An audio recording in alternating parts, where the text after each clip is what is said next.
Chapter 613. Shu is going to die, it's done. Tang Yun nodded. It's fine now. Lin Yi said that he's here to take a look at your injuries. Okay. Tang Juqing nodded happily. What do you want me to do? Uncle Tang, just lie down and you'll be fine. Lin Yi waved his hand, gesturing for Tang Juqing not to move as he walked over to check on Tang Juqing's injuries. Tang Juqing's broken legs should be able to recover very quickly under the care of Chinese medicine. However, his neurological problems were still the same. That meant that even if Tang Juqing's legs were healed, he would still be limping when he walked. Lin Yi frowned. This wasn't a good sign. Even if Tang Juqing could stand up, if he tried to do rehabilitation training and limped because of the neurological problems, it would affect the recovery of his legs. If he continued walking like this, the newly healed legs might become deformed. Even if his neurological problems were healed in the future, the recovery of his legs would be different, and he would still limp. What's wrong? Lin Yi, is there a problem with my dad's illness? Tang Yun had been paying attention to Lin Yi's expression, and when she saw him frown, her heart skipped a beat. It's a bit troublesome. Lin Yi didn't hide it and explained his thoughts to Tang Yun and Mrs. Tang. He didn't hide it from Tang Juqing, because it wasn't necessary. Then what should we do? Tang Yun was panicking. But Tang Juqing and Mrs. Tang weren't too worried, and Tang Juqing smiled instead. It's fine if he's limping, it's good enough that he can stand up. It's better than lying on the bed, right? Tang Juqing couldn't be blamed for being optimistic. In fact, he had been lying on the bed for so long as he could stand up, he wouldn't care if he was limping or not. Being limping was better than being paralyzed, right? Mrs. Tang had the same thought. She didn't mind when Tang Juqing was paralyzed, so what if he was crippled? Originally, I wanted to wait until the end of the college entrance examination and let you go back with me to see my old man. Then, I would bring back the nerve-stimulating medicine, but now it seems that there is not enough time. Lin Yi said, but it doesn't matter. I will find someone to send it over. How can I do that? Tang Juqing was flattered. Lin Yi had to trouble others for his sake. It's nothing. Lin Yi thought of Gooden, his childhood playmate. He hadn't seen him in a long time, and now wasn't the time for harvest. He should have time. Dad, since Lin Yi said so, then it's settled. Tang Yun saw that her father still wanted to say something, so she spoke first to finalize the matter. Naturally, Tang Yun didn't want her father to become a cripple. Even if she owed Lin Yi a favor, it was her. She owed Lin Yi a lot anyway, so she didn't care anymore. After this small misunderstanding, Tang Yun had thought it through. Repaying a favor with her body was a good way to repay a debt. Since Tang Yun had decided to follow Lin Yi, she could let him do whatever he wanted in the future. Thinking of this, Tang Yun couldn't help but blush. Yeah, old Tang, it's Lin Yi's sincerity. Don't say anything. Mrs. Tang didn't care about her husband being crippled, but she still hoped that her husband could be like a normal person. Lin Yi took out his phone and wanted to call Gooden, but the moment he took it out, his phone rang. Lin Yi looked at the caller ID. It was Meng Yao.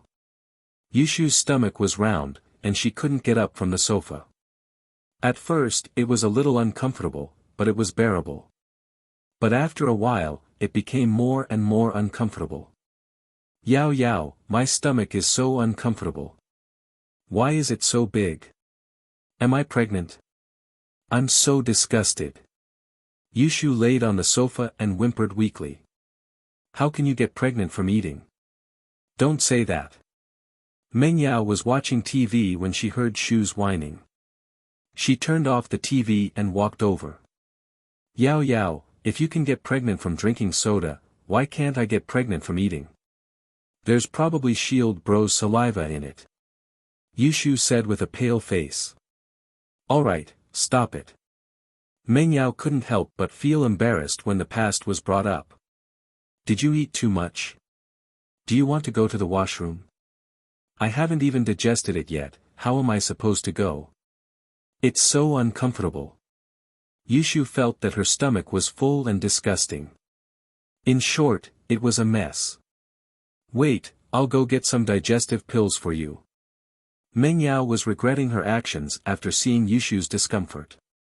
She shouldn't have let her emotions get the better of her.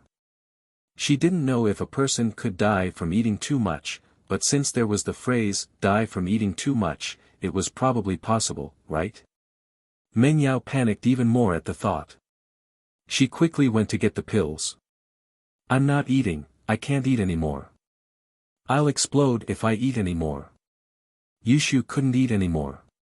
Then what should we do? Meng Yao didn't know what to do.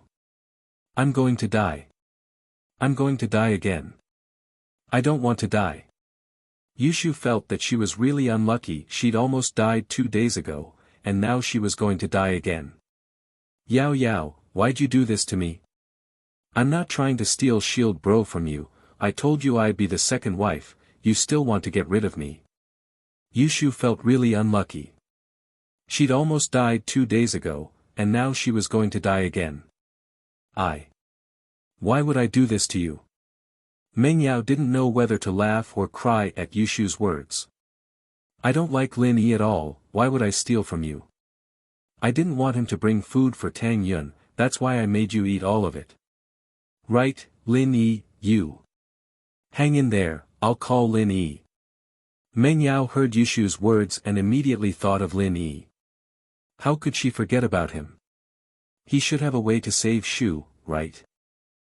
Lin Yi picked up Meng Yao's call and the miss screamed, Lin Yi, where are you? Come back quickly, Shu can't hold on anymore. Wah. What did you say? Lin Yi froze. Shu can't hold on anymore. What did she mean? Shu ate too much, she can't hold on anymore, she's going to die, come back quickly. Meng Yao said urgently. Okay, I'll go back now, Lin Yi sighed helplessly and hung up. Can't hold on anymore. Then why did she eat so much? She even ate Tang Yun's portion. Chapter 6:14.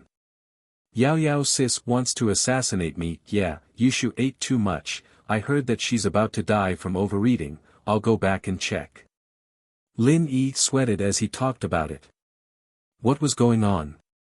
There were people who could die from overeating in this day and age. Tang Yun covered her mouth in surprise. She couldn't believe it, did you eat too much? Overeating? Yeah, but it's not impossible for something like this to happen to Yushu. Lin Yi smiled bitterly. I'll go back first. Right, I've already talked to Dean Qin about it. You guys can stay in the hospital for now. Otherwise, you won't have a place to stay after you leave the hospital. Director Qin of the hospital knew Lin Yi by now, and he knew that Lin Yi had a special relationship with Guan Shuamin. Since Lin Yi had spoken up, Tang Yun and Tang Jucheng could stay in the hospital even if they were discharged. It wasn't like Lin Yi didn't want to pay up anyways. He had already paid a huge deposit. There was no need for Dean Qin to kick them out.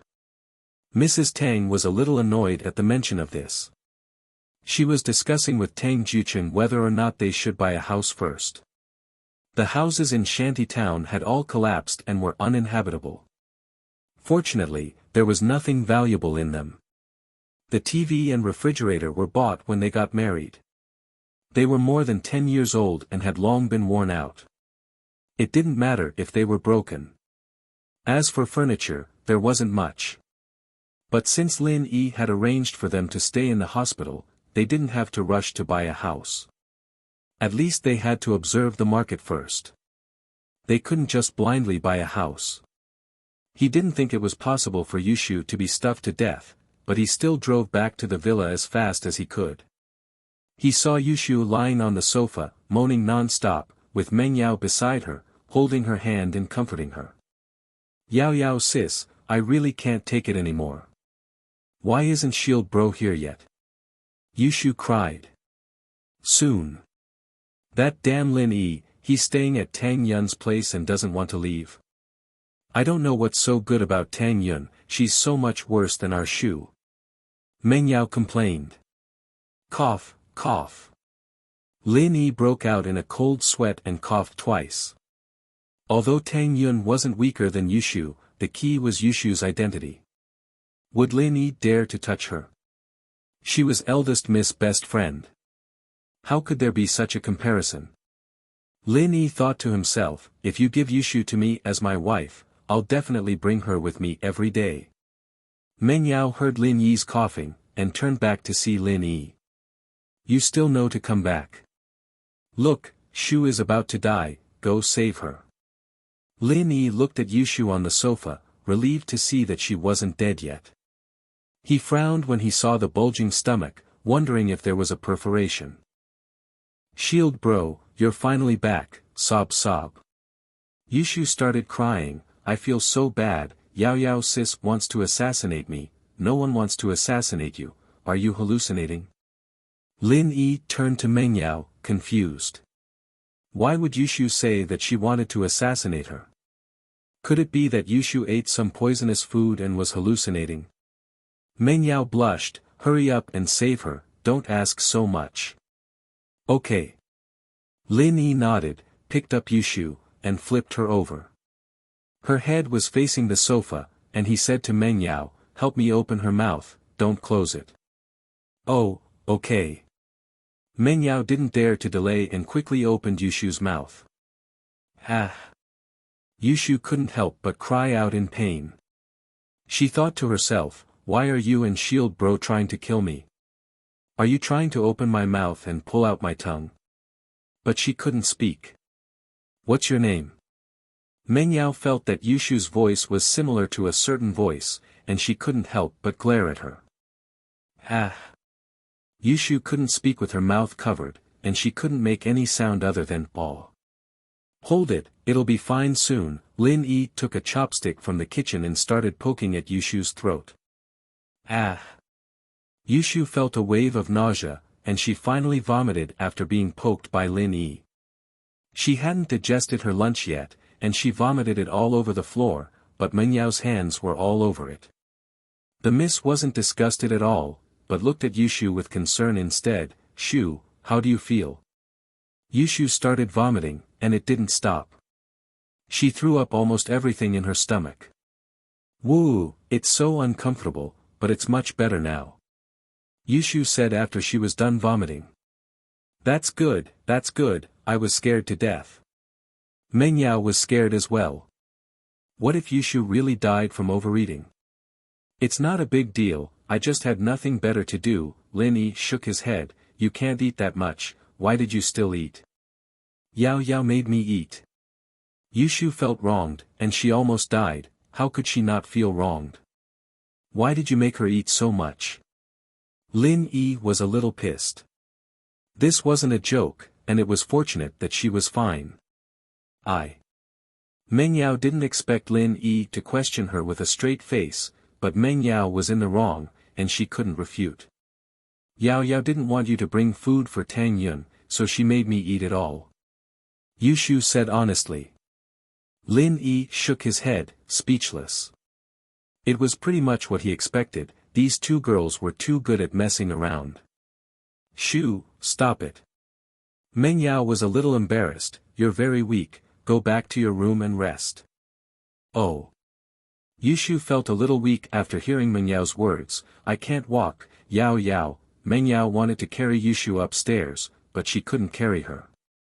She hesitated and turned to Lin Yi, carry her upstairs. Upstairs? Can I? Lin Yi pointed upstairs. Meng Yao was the one who told him firmly not to go upstairs when he first came. I'll allow this exception, Meng Yao said, just this once. There's General Weiwu. Lin Yi looked at the staircase, and General Weiwu was still squatting there. Lin Yi didn't want Meng Yao to find out that he wasn't afraid of General Weiwu, otherwise he wouldn't be able to explain himself if he lost something upstairs. Chapter 6:15. Elder Chu, ah. Oh. Lin Yi didn't expect Meng Yao to let Weiwu squat by the stairs every day, knowing that General Weiwu wasn't a threat to him. Lin Yi shook his head. In fact, Meng Yao made General Weiwu squat by the stairs to prevent thieves, not to prevent Lin Yi. Although she did guard against Lin Yi in the beginning, it wasn't necessary anymore. Meng Yao had seen through Lin Yi's character. He wouldn't bring General Weiwu up even if she asked him to. Meng Yao even hoped that he would sneak up and peek at her. At least that would prove her and Shu's charm. However, Lin Yi didn't go up. Although it was a little weird, the miss was stubborn. Why couldn't she win against Tang Yun? The miss pride took a huge hit. It wasn't the first time Lin Yi carried Yushu, so he didn't feel any burden. He carried Yushu and walked up the stairs. When he passed General Weiwu didn't even scream and moved to the side, lowering his head and not daring to look at Lin Yi. Meng Yao humphed and glared at Lin Yi. She just couldn't understand why Lin Yi wasn't afraid of General Weiwu. In fact, when she asked Lin Yi to go upstairs to connect the cable, Meng Yao had already suspected that General Weiwu wasn't a threat to Lin Yi.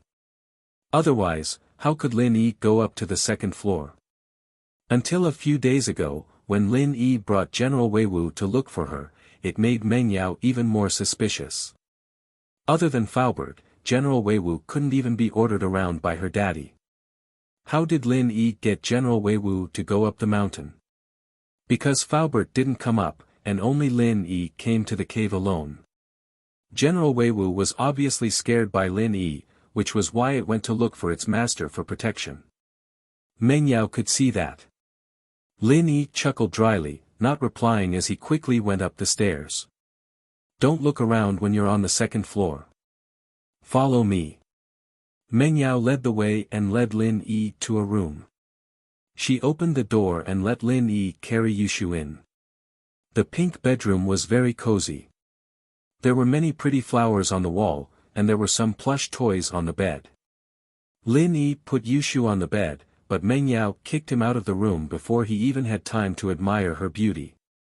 Lin Yi shrugged, a little regretful. Not many people would be able to enter the Miss Room, right? After all, not many people could enter the Miss Room. Since Meng Yao didn't let him look around, Lin Yi naturally wouldn't take the initiative to peek. He walked out of Meng Yao's room and went downstairs. He cleaned up Yushu's vomit on the sofa and returned to his room. Lin Yi called old Lin and reported to him what happened in Songshan. Of course, there was also good news. He had leveled up. He was now at the early phase of the mystic class. Old Lin's attitude was still indifferent. He didn't congratulate him, nor did he say anything else. He only told him to stay in House Chu. But when he was about to leave, he said to Lin Yi, if there's a chance, go and get in touch with House Chu's old man. House Chu's old man? Uncle Chu? Or Uncle Chu's father? Lin Yi asked, slightly startled. His father. Old Lin didn't beat around the bush with Lin Yi, if there's a chance, get in touch with him. If there's no chance, don't create one. There will always be a chance. Ah. Lin Yi listened to old Lin's words. Why did it sound so weird? Was it a zen? Was there a hidden meaning behind it? But Lin Yi remembered it in his heart. Nothing. Old Lin smiled faintly, kid, you didn't call me out of the blue just to report something, did you? I remember that you don't have the habit of reporting to me unless there's something important. There is indeed something. Lin Yi said, old man, do you still have the medicine that stimulates the nerves when I trained? I think there's some left. Why, do you need it? Old Lin asked. Yes, I do. I have 2 friends with mental problems, Lin Yi said, or you can give me the recipe and I'll make some myself. Lin Yi hadn't studied this medicine before because it wasn't useful to Lin Yi, and it was hard to make. If you're making it, there are probably a few ingredients that aren't easy to get. I planted them myself, old Lin said, I have some finished medicine here. If you want to use it, you can come and get it. I'll ask Air Gooden to send it over, Lin Yi said, I'll call him later. That's fine. Old Lin wasn't stingy with these things, because they weren't that important. When he gave it to Lin Yi to train, he made a whole vat of it. Lin Yi wanted to send it over by courier, but this was a serious matter. Lin Yi was worried that something might go wrong, so he might as well ask Gooden to send it over. Lin Yi missed this childhood friend as well. All these years, Lin Yi didn't have a fixed place to stay. Other than doing missions, he didn't have a place to stay. Every time he went back, Gooden would listen to Lin Yi talk about the outside world. He wished that he could go out, but Lin Yi never had the chance to bring him out. Gooden's family was very poor. In fact, the village that Lin Yi lived in wasn't rich at all. The only place that could be considered rich was the village head's family, with a fish pond. There was also Widow Wang's family at the entrance of the village, with a snack bar and grocery store. Then there was Lin Yi's family. Of course, Lin Yi's family's source of income came from Lin Yi's straw hats and sandals. Lin Yi's hands and feet were nimble, and he worked fast. Although many people in the village did this, Lin Yi's daily output was 4 to 5 times that of these people. How could he not be rich? In fact, this so-called rich was just being able to buy a laptop and eat at Widow Wang's snack bar. Lin Yi didn't know where all the money from all those missions went, but the old man didn't mention it, and Lin Yi didn't mention it.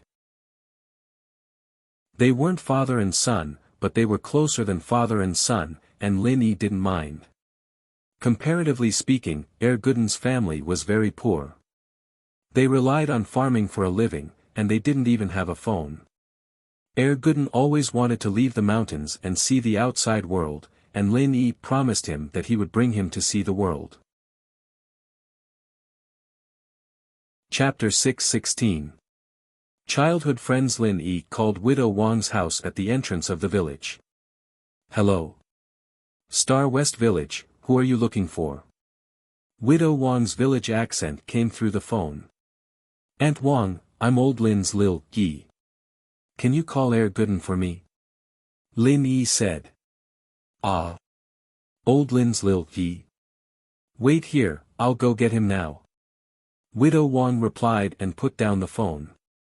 Star West Village wasn't big, and basically everyone knew each other. Everyone bought things from Widow Wang, so Widow Wang was more than happy to have people come to her place to answer the phone.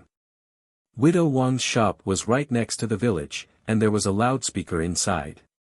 In the village, you basically had to shout to find someone. The loudspeaker could even wake someone up in the middle of their sleep. Gooden, it's Aunt Wang. Come and answer the phone. Widow Wang yelled through the loudspeaker and returned to the shop. Not long after, a man as strong as a bull ran into the shop. He was Gooden, 1.85 m tall. He stood in front of the shop like a wall. Aunt Wang, my phone. Gooden ran a kilometer away from home, but his face wasn't red, and his heart wasn't racing. He wasn't even out of breath. One look and you could tell that his body wasn't normal. It's Lil Yi. Hurry up, it's a long-distance call. It's very expensive. Widow Wang pointed at the phone on the table. Lin Yi bro. Gooden rubbed his hands together excitedly when he heard Lin Yi's name. I'm Gooden. Ah. Gooden, Lin Yi smiled, are things busy at home? It's good. We planted the seeds a while ago, and now they're weeding and fertilizing. We're just waiting for the autumn harvest. We'll probably have a good harvest this year. Gooden said. Not bad. Do you have a girlfriend? Lin Yi asked with a smile. Who'd like me? Gooden smiled. My family's so poor, and I don't look good. I'll be a bachelor for the rest of my life. If you have nothing to do during this period, come to my house. My old man has my address. You can help me bring some things over. It's a good opportunity to see the world, Lin Yi said with a smile. Ah. Really? That's great. Gooden heard that Lin Yi wanted him to go to a big city and see the world, and he couldn't be happier. Then I'll leave after finishing the farm work at home. But Lin Yi bro, we haven't had the harvest yet, we don't have any travel expenses. Gooden and Lin Yi grew up together, so there was nothing to be embarrassed about. No money was no money, it wasn't shameful. Huh, my old man will help you prepare the travel expenses. If you need anything, just tell me before you leave, Lin Yi smiled. You don't have to be so polite with me. Of course, you're my Lin Yi bro, of course I won't be polite. Gooden was like this since he was young. Other than his dad, he only listened to Lin Yi. So in his eyes, Lin Yi and his dad were on the same level. It was natural for Lin Yi to give him money. Ha! Lin Yi smiled. He didn't know how many years it had been since he played with Gooden. The days of catching fish and prawns together were long gone. Even after he hung up, Lin Yi was still immersed in his memories. There were 3 times in his life when he was the happiest. The first time was when he was young. At that time, he hadn't gone on a mission yet. He was still learning medicine from his old man, training his body. He didn't have many missions a day, and when he was free, he would catch fish and prawns with Gooden. It was a very carefree life. The second time was in the training camp, with his teammates. He was the captain of the team, and he brought the other 6 teammates to overcome all obstacles and stand out. That time was hard and tiring, but it was also the most fulfilling. It seemed tense, but there wasn't the danger of a real mission. There was only the trust and friendship between teammates.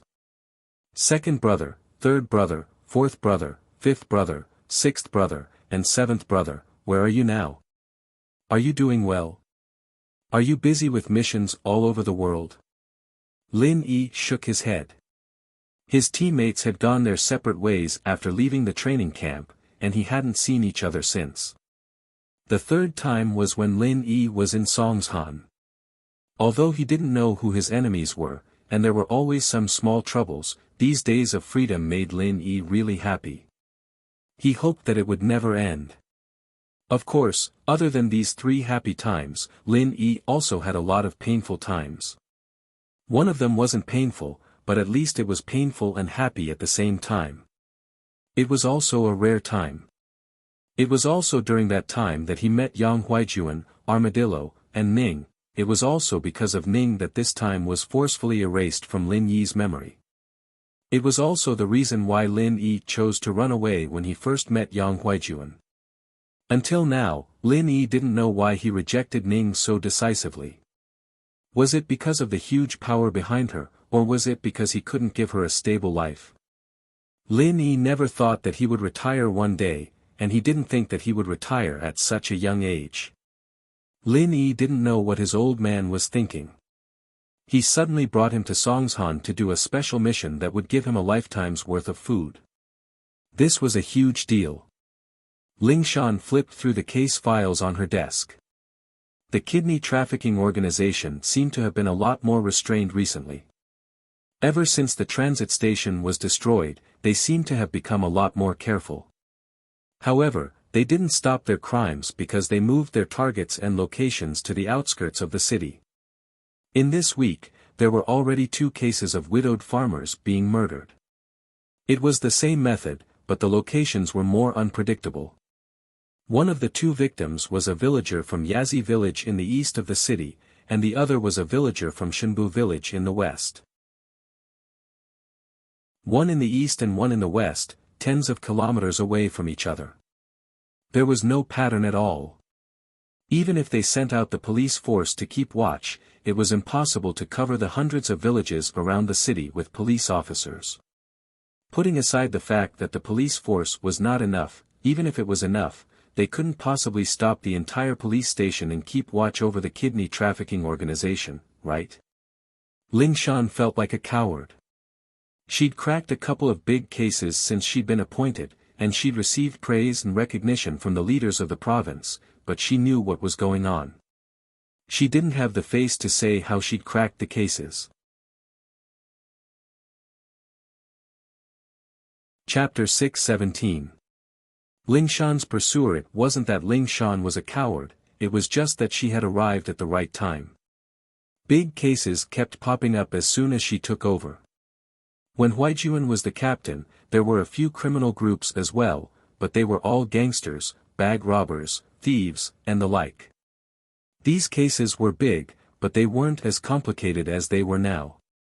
Ling Shan, on the other hand, was a special forces soldier, and she had no place to use her skills. How could she not be frustrated? When Ling Shan came back, she was filled with ambition and wanted to show off her ambitions. Her dream of fighting with the gangster and taking him down didn't come true. In fact, it wasn't that she didn't have the chance to fight with the gangster, and there were quite a few of them, but how many of them could Ling Shan meet by herself? Even if she fought with criminals, how many strong ones were there? How many criminals could have the strength of a golden class? Ling Shan was a golden class mid-phase, and even in House Song, one of the 4 noble houses, she was the leader of the younger generation.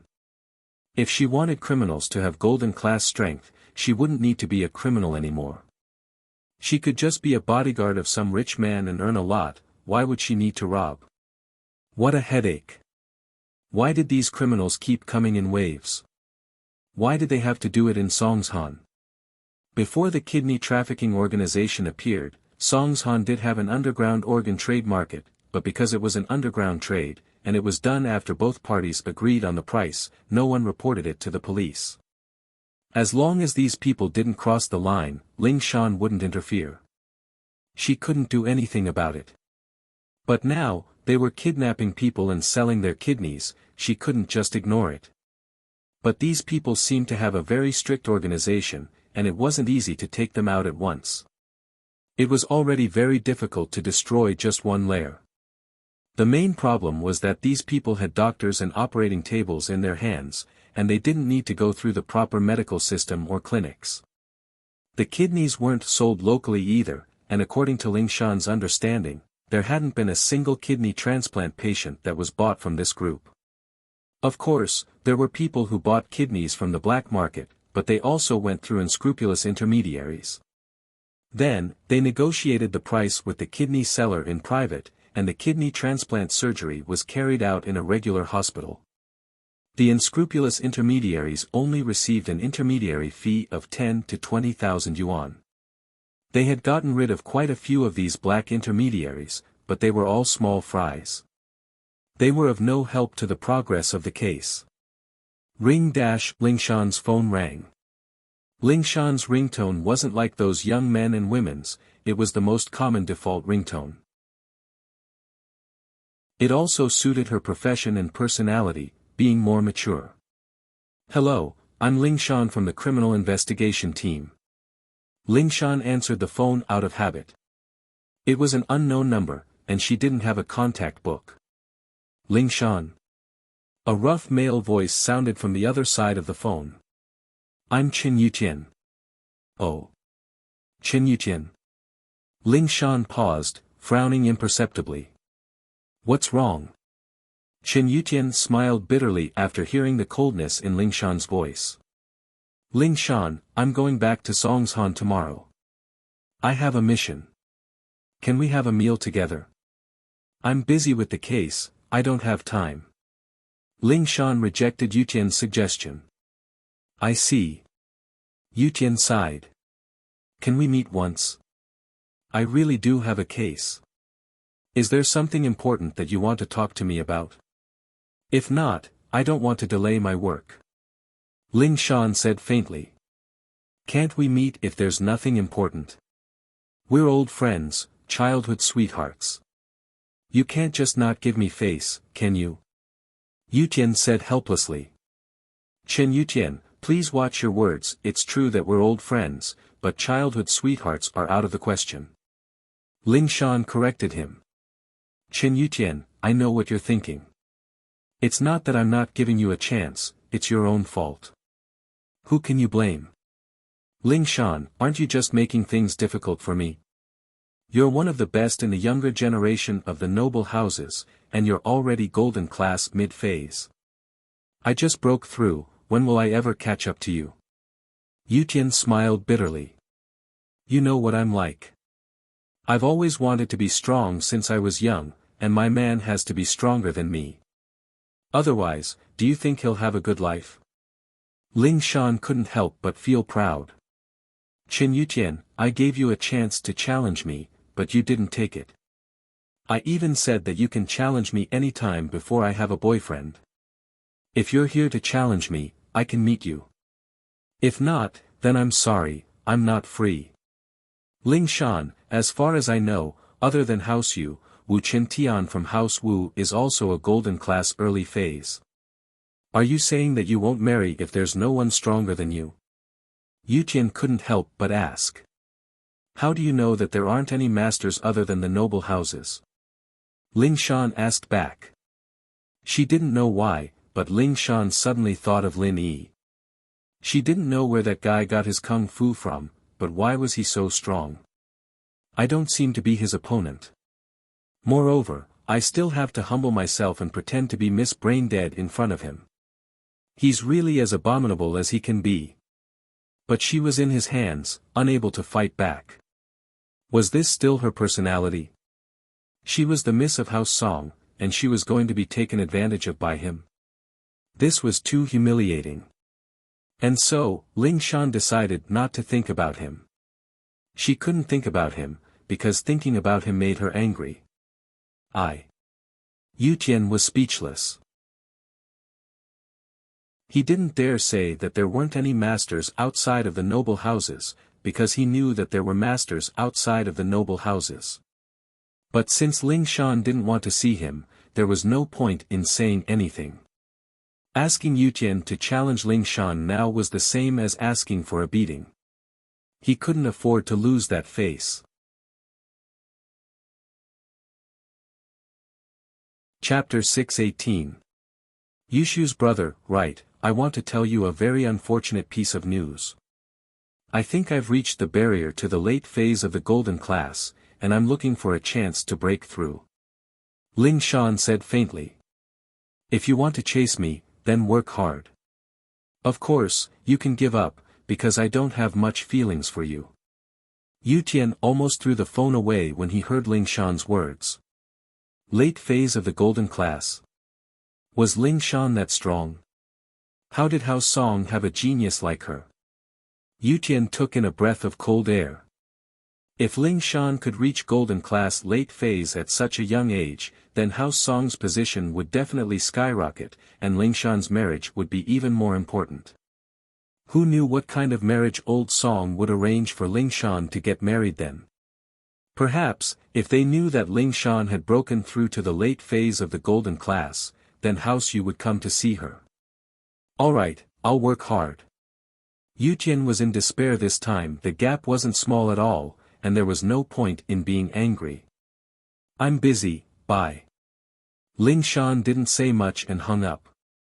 She didn't have any feelings for Yutian, so she purposely said that she was going to break through to the late phase of the golden class. In reality, she had just reached the middle phase peak, and there was still some distance to the late phase. Ling Shan said that because she wanted Yutian to give up. She didn't like Yutian's personality. She was a strong person herself, but she liked men who were stronger. It was only with men like this that she was willing to let him come to her.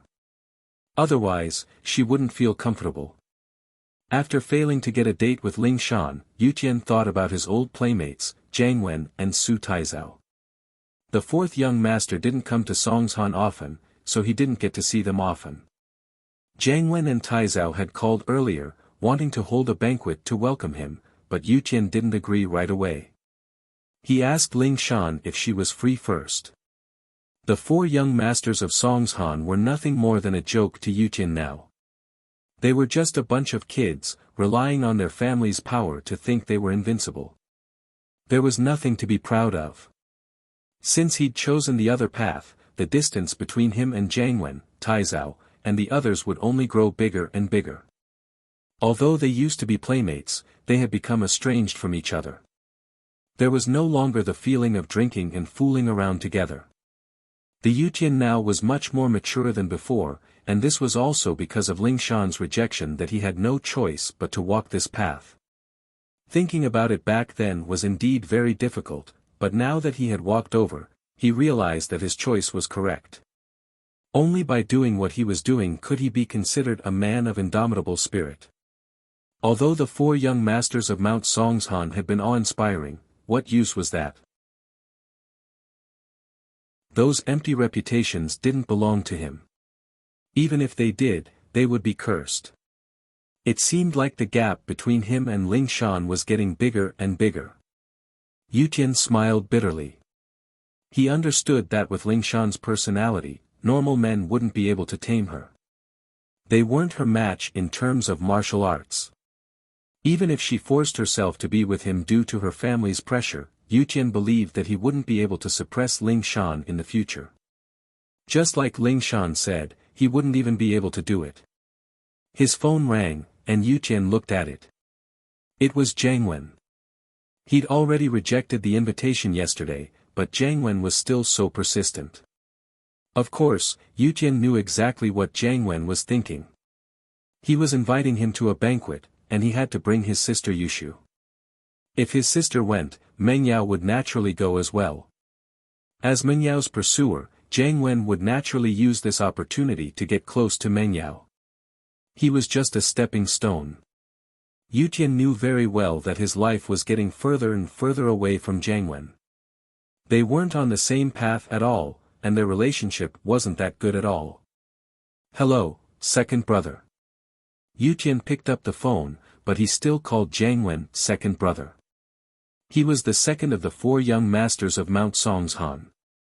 Tian bro, how is it? Have you arranged everything? Do you have time tomorrow night? Do me the honor of meeting us brothers at Starlight Resplendent? Jiang Wen asked with a smile. Yu Tian's reason yesterday was that he didn't know the schedule yet, and he didn't know if he had time. Alright, tomorrow night it is then. I'll contact you then. Yu Tian accepted Jiang Wen's invitation because he couldn't get a date with Ling Shan. Alright, see you then. Jiang Wen was overjoyed. As long as he invited Yu Tian, Yushu wouldn't come. As long as Yushu came, Meng Yao would definitely come. He never had a chance to get close to Meng Yao, and Meng Yao didn't want to give him one either. Now, he could officially invite Meng Yao and Yushu. How is it, and bro? Is it done, and bro? Taizao asked anxiously. It's done. We'll go visit Meng Yao and Yushu now and ask them to come to our banquet tomorrow night. Jiang Wen nodded with a smile. And bro, this is a good opportunity. I think you should use this chance to confess to Meng Yao. Taizao said. It's a once-in-a-lifetime opportunity. That's true. Do you have any good ideas? It wouldn't be good for me to confess to her, would it? Jiang Wen frowned. But you're right, Meng Yao's attitude towards me is a little hard to understand. She's not as friendly as she was the first time we met at the theme park. Is she blaming me for not pursuing her well enough? Maybe I should prepare some flowers for her tomorrow. That's possible. Taizao said. But forget about flowers. Girls all care about their face. You can't just go after her without doing anything, can you? But you can't be too intense and put her on the spot. It's like in many situations, girls like you pursuing them, but they don't want you to force them too much. She enjoys the process of you pursuing her, and she doesn't want to say yes right away. That's why kneeling down and begging is basically forcing people to make a decision. As long as the girl doesn't really like him, she'll reject him for sure. Even if she likes him a little, she can't just say yes right away.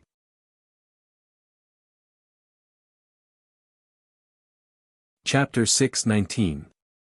Jiang Wen's visit. And so, Jiang Wen was thinking that if he were to confess with flowers, Meng Yao might really reject him outright. Their relationship would be strained like that, and it wouldn't look good if he tried to pursue her in the future. Then what do you think I should do? And bro, why don't you say something drunk? An idea came to Taizao. You drink some wine and confess your feelings to Meng Yao. If Meng Yao likes you, she'll be very shy and even want to make sure that you're just talking nonsense after drinking, or that you really mean it. Of course, if Meng Yao doesn't want you to confess, you can just say that you said something drunk. She won't hold it against you, right? It won't be so awkward when they meet again. That's a good idea, Taizao.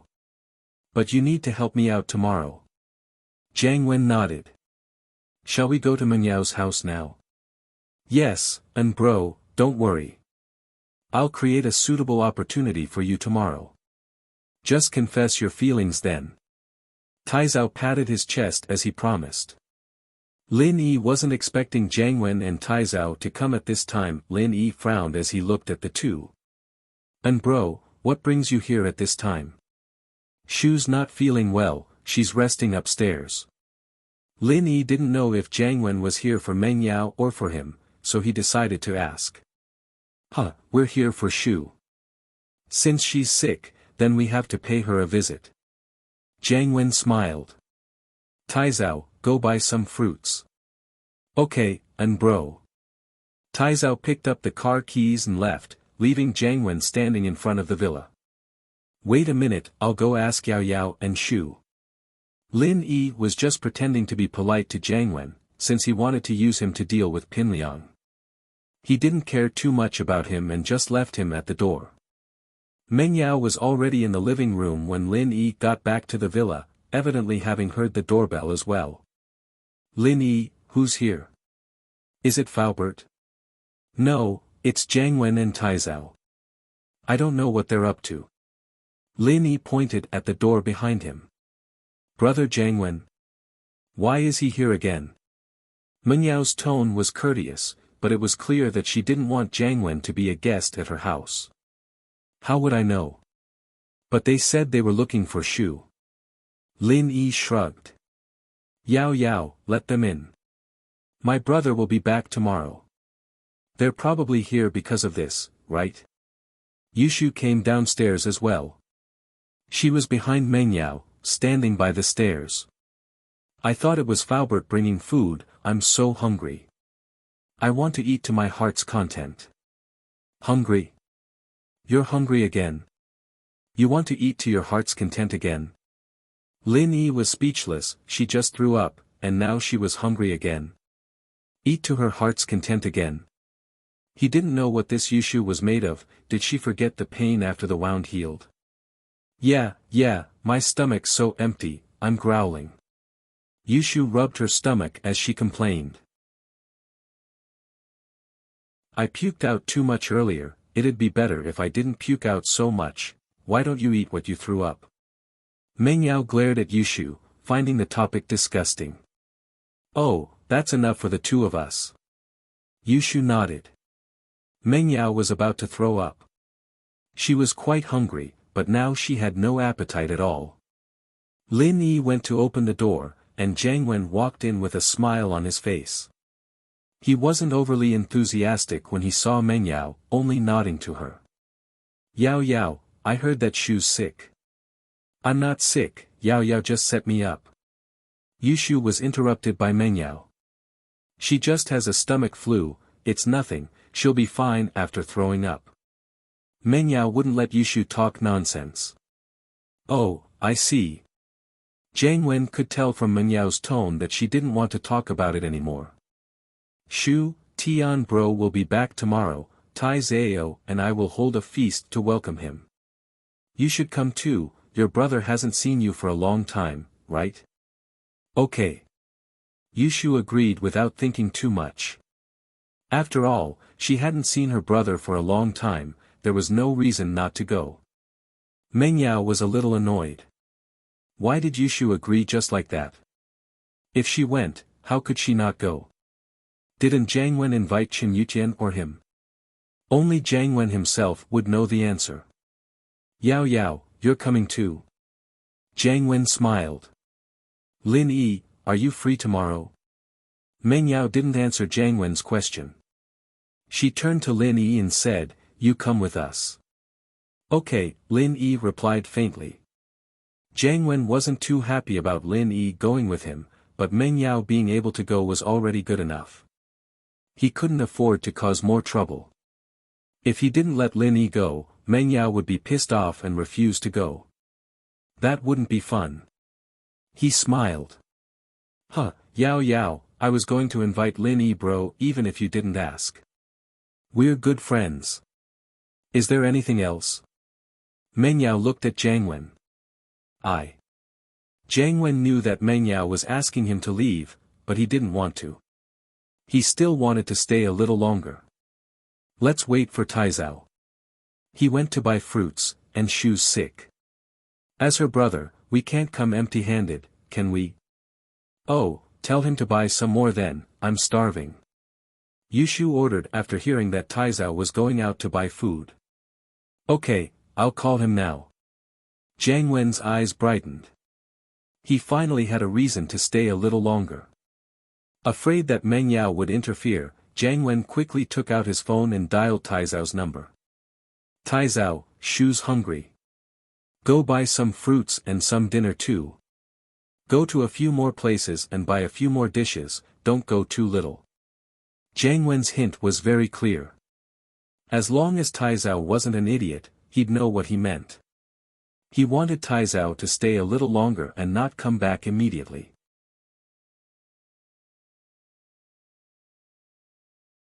Chapter 620.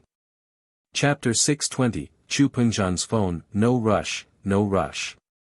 We can't rush even if there's a traffic jam, right? Safety first. Jiang Wen smiled faintly, praising Taizao's teamwork. Meng Yao glared at Yushu, annoyed at her for being a busybody. Couldn't she have asked Lin Yi to cook for her if she wanted to eat? What was she supposed to ask Taizao to buy? Now that this guy was here and not leaving, how annoying was he? Yushu knew that she was in trouble, and she pouted. But she had an idea. She looked at the time. Jiang Wen only had 7 minutes left to flirt with Yao Yao. Jiang Wen kept on talking in front of Meng Yao, and Meng Yao kept on talking to him. Lin Yi, naturally, didn't feel like staying here any longer, and went back to his room. Jiang Wen wouldn't be able to do anything in the villa, and Lin Yi didn't have to keep an eye on him. Oh, it's time for the cartoon. Today's Saturday, the theatrical version of Happy Goat and Big Big Wolf. Yushu jumped up from the sofa and turned on the TV, changing the channel with the remote. As expected, the familiar music of Happy Goat and Big Big Wolf came from the TV. Jiang Wen had long since gotten used to Yushu's crazy personality. Yushu was pretty, but who could resist a personality like that? Luckily, the one he liked was Meng Yao. Otherwise, he'd be screwed if he got together with Yushu. Jiang Wen ignored Yushu and kept on talking to Meng Yao. Hey, stop talking, I can't hear you. Yushu waved her hand at Jiang Wen impatiently. Why are you so rude? They're watching TV. Jiang Wen was about to explode. What did his words have to do with Yushu? But he couldn't afford to piss Yushu off, so he didn't dare talk back. First of all, Yushu was from House Chen, a noble house's descendant. Even if he had the backing of the Fire Wolf Gang, he couldn't represent the Fire Wolf Gang. He also didn't have the guts to go against the Chen family. Secondly, Yushu was still Meng Yao's best friend even if the Fire Wolves were to support him. If he pissed her off, he'd never be able to pursue Meng Yao in the future. Yao, let's talk over there. Jiang Wen held in his breath, still maintaining the smile on his face as he pointed at the restaurant. I want to watch the cartoon too, I haven't seen this episode yet. Meng Yao pointed at the TV. Watch it with us. Wah. Jiang Wen almost jumped up from his seat. How old was he? Watching cartoons? If word of this got out, wouldn't he be laughed at to death? This was the first time Meng Yao invited him to do something with her. Watching TV was like watching a movie, wasn't it? He'd just take it as Meng Yao asking him to watch a movie. With that thought, Jiang Wen calmed down. Sure, let's watch it together then. Watching cartoons, of course, meant that he couldn't talk. Jiang Wen hadn't watched this series before, and he couldn't focus on it at all. He could only sit there and watch.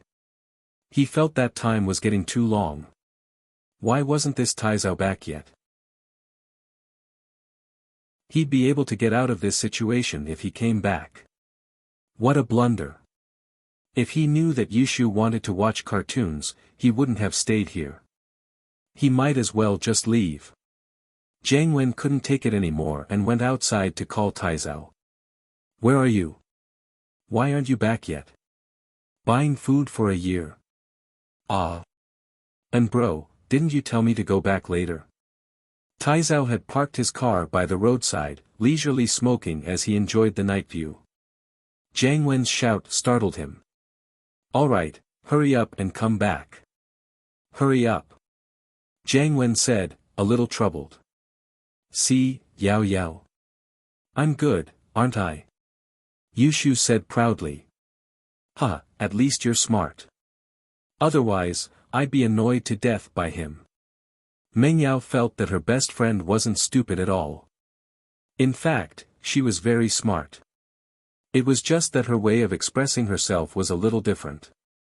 Taizao came back soon with a bunch of fruits and bento. Yushu invited Jiang Wen to watch TV and eat together, but Jiang Wen shamelessly rejected her. He couldn't take it anymore. What was the point of staying here if he couldn't talk to Meng Yao?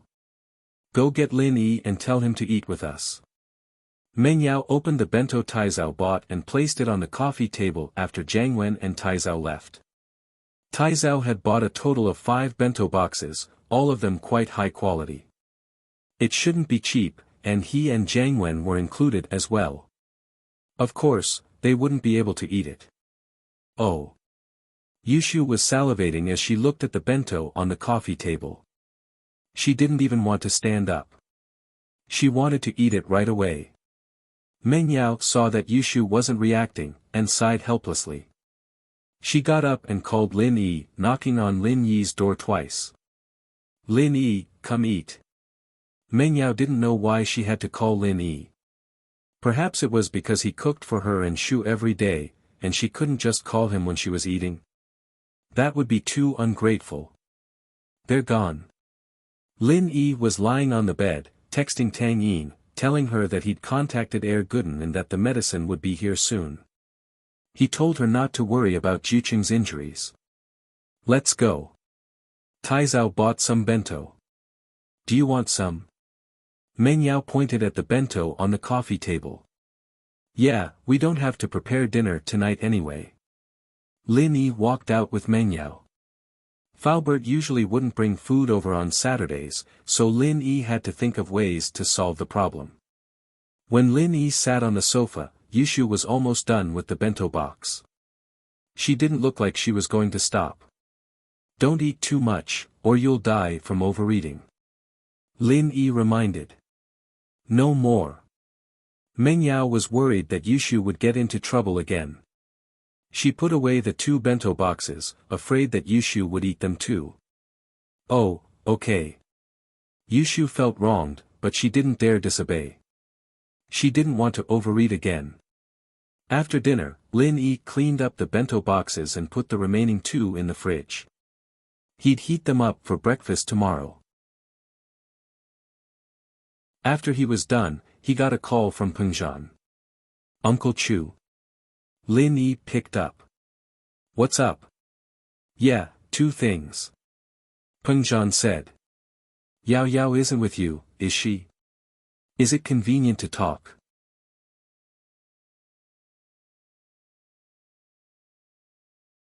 Chapter 621. I have shield. Brolin Yi glanced at Meng Yao and Yushu who were watching cartoons in the living room. He lowered his voice and said, they're watching cartoons in the living room. If there's anything, just tell me, Uncle Chu. Alright, the first thing is about you. Pengzhan didn't beat around the bush and said, Sihua came to me today and asked me about your injury and background. I didn't say anything, but I don't know if he guessed anything from my vague words. I don't think Xiao Qibing will let this go so easily. He's definitely going to do something to you. You have to be prepared. Ask about me. Lin Yi smiled, it's nothing. Just ask then. If they want to do something to me, they can come to me. Lin Yi was a little wary of the people around Zhao Qibing, but he wasn't afraid of them. Although he was injured quite badly from the fight, he had the jade training space. Lin Yi didn't believe that Uncle Zhu had something like that. Even if he used a large amount of treasures, he wouldn't be able to recover without at least a year and a half according to what Jiao Lao said. So Lin Yi wasn't afraid of Zhao Qibing's revenge at all. Send as many masters as you want, I'll run after we're both injured. I'll run back, and when I've recovered the next day, I'll continue to fight with the masters around you. I don't believe that you have an endless supply of masters around you. Let's see if you can still be happy when all your masters are lying on the bed. With the jade space, as long as Lin Yi didn't meet a particularly strong master, Lin Yi would have nothing to fear. No matter what, you still have to be careful. Peng Zhan knew that Lin Yi had a certain level of confidence after hearing his words. He wasn't as worried as before. I don't want anything to happen to you. Don't worry, Uncle Chu. If I can't win, I'll run. Lin Yi didn't think that running away was embarrassing at all. What was there to be embarrassed about? If he couldn't win, then he would be the one with the problem. Then I'm relieved. Peng Zhan nodded and continued, secondly, I want you to help me find out why Yao Yao went to that Shuanyan with Zhong Pingliang. I was in a hurry, so I didn't ask about it. I wanted to ask about it yesterday, but something happened to you yesterday, so I didn't mention those unhappy things again. So, I asked you to help me ask about it. I really don't know about this matter. Lin Yi said, I'll find time to ask about it, and then call you. There's no rush. There's no need to ask specifically. We'll talk about it when we have the chance. Peng Zhan didn't want to interfere with his daughter's private life too much. She was a grown-up, after all, and she wasn't that gullible. There had to be a reason why she followed Pinliang up the mountain. All right, I'll find a chance to ask her. Lin Yi nodded, feeling that it wasn't a good idea to ask Meng Yao about this. Yu Jian didn't give up and called Ling Shan after he got out of the toll booth. But Ling Shan's tone was cold. Chen Yu Jian. You're back. What's up? Ling Shan had saved this number in her phone yesterday, but to Yu Jian, it was only a friendship. Nothing, I just wanted to tell you that I'm back. Yu Jian always felt pressured in front of Ling Shan. Ling Shan's dominance made him uncomfortable, but he couldn't bring himself to resist. Oh, I understand. Ling Shan said faintly. Is there anything else? If not, I'm hanging up. You really don't have time tonight? Yu Jian asked after some hesitation. No, I'm busy. Bye. Ling Shan didn't wait for Yu Jian to reply and hung up the phone. Yu Jian laughed at himself and called Jiang Wen. 2, where are you? Taizao and I are at Starlight Hotel, VIP room number 1 on the 5th floor. Shu and Yao Yao will be here tonight. Jiang Wen said with a smile. Alright, I'll be there in a bit. Yu Jian sighed. Jiang Wen was using him as an excuse to get close to Meng Yao. How could Yu Jian not know about this? But it seemed like his sister didn't have many pursuers. Yu Jian used to be afraid that people would harass his sister and affect her life, but she was 18 now. She was about to go to university. Wasn't it weird that no one was pursuing her? But thinking about his sister's personality, Yu Jian sweated. With that personality of hers, there weren't many men who could get along with her, right? She was either a prank, or she was just an idiot. That Wu Shaokan had only been fooled by Yushu's appearance back then. If he'd known Yushu's personality, he wouldn't have dared to make a move so easily. If he brought Yushu home, it would be fine if she liked him, but if she didn't, he would be toyed with to death. After some thought, Chen Yuqian called Yushu. Shu, where are you? Do you miss your brother?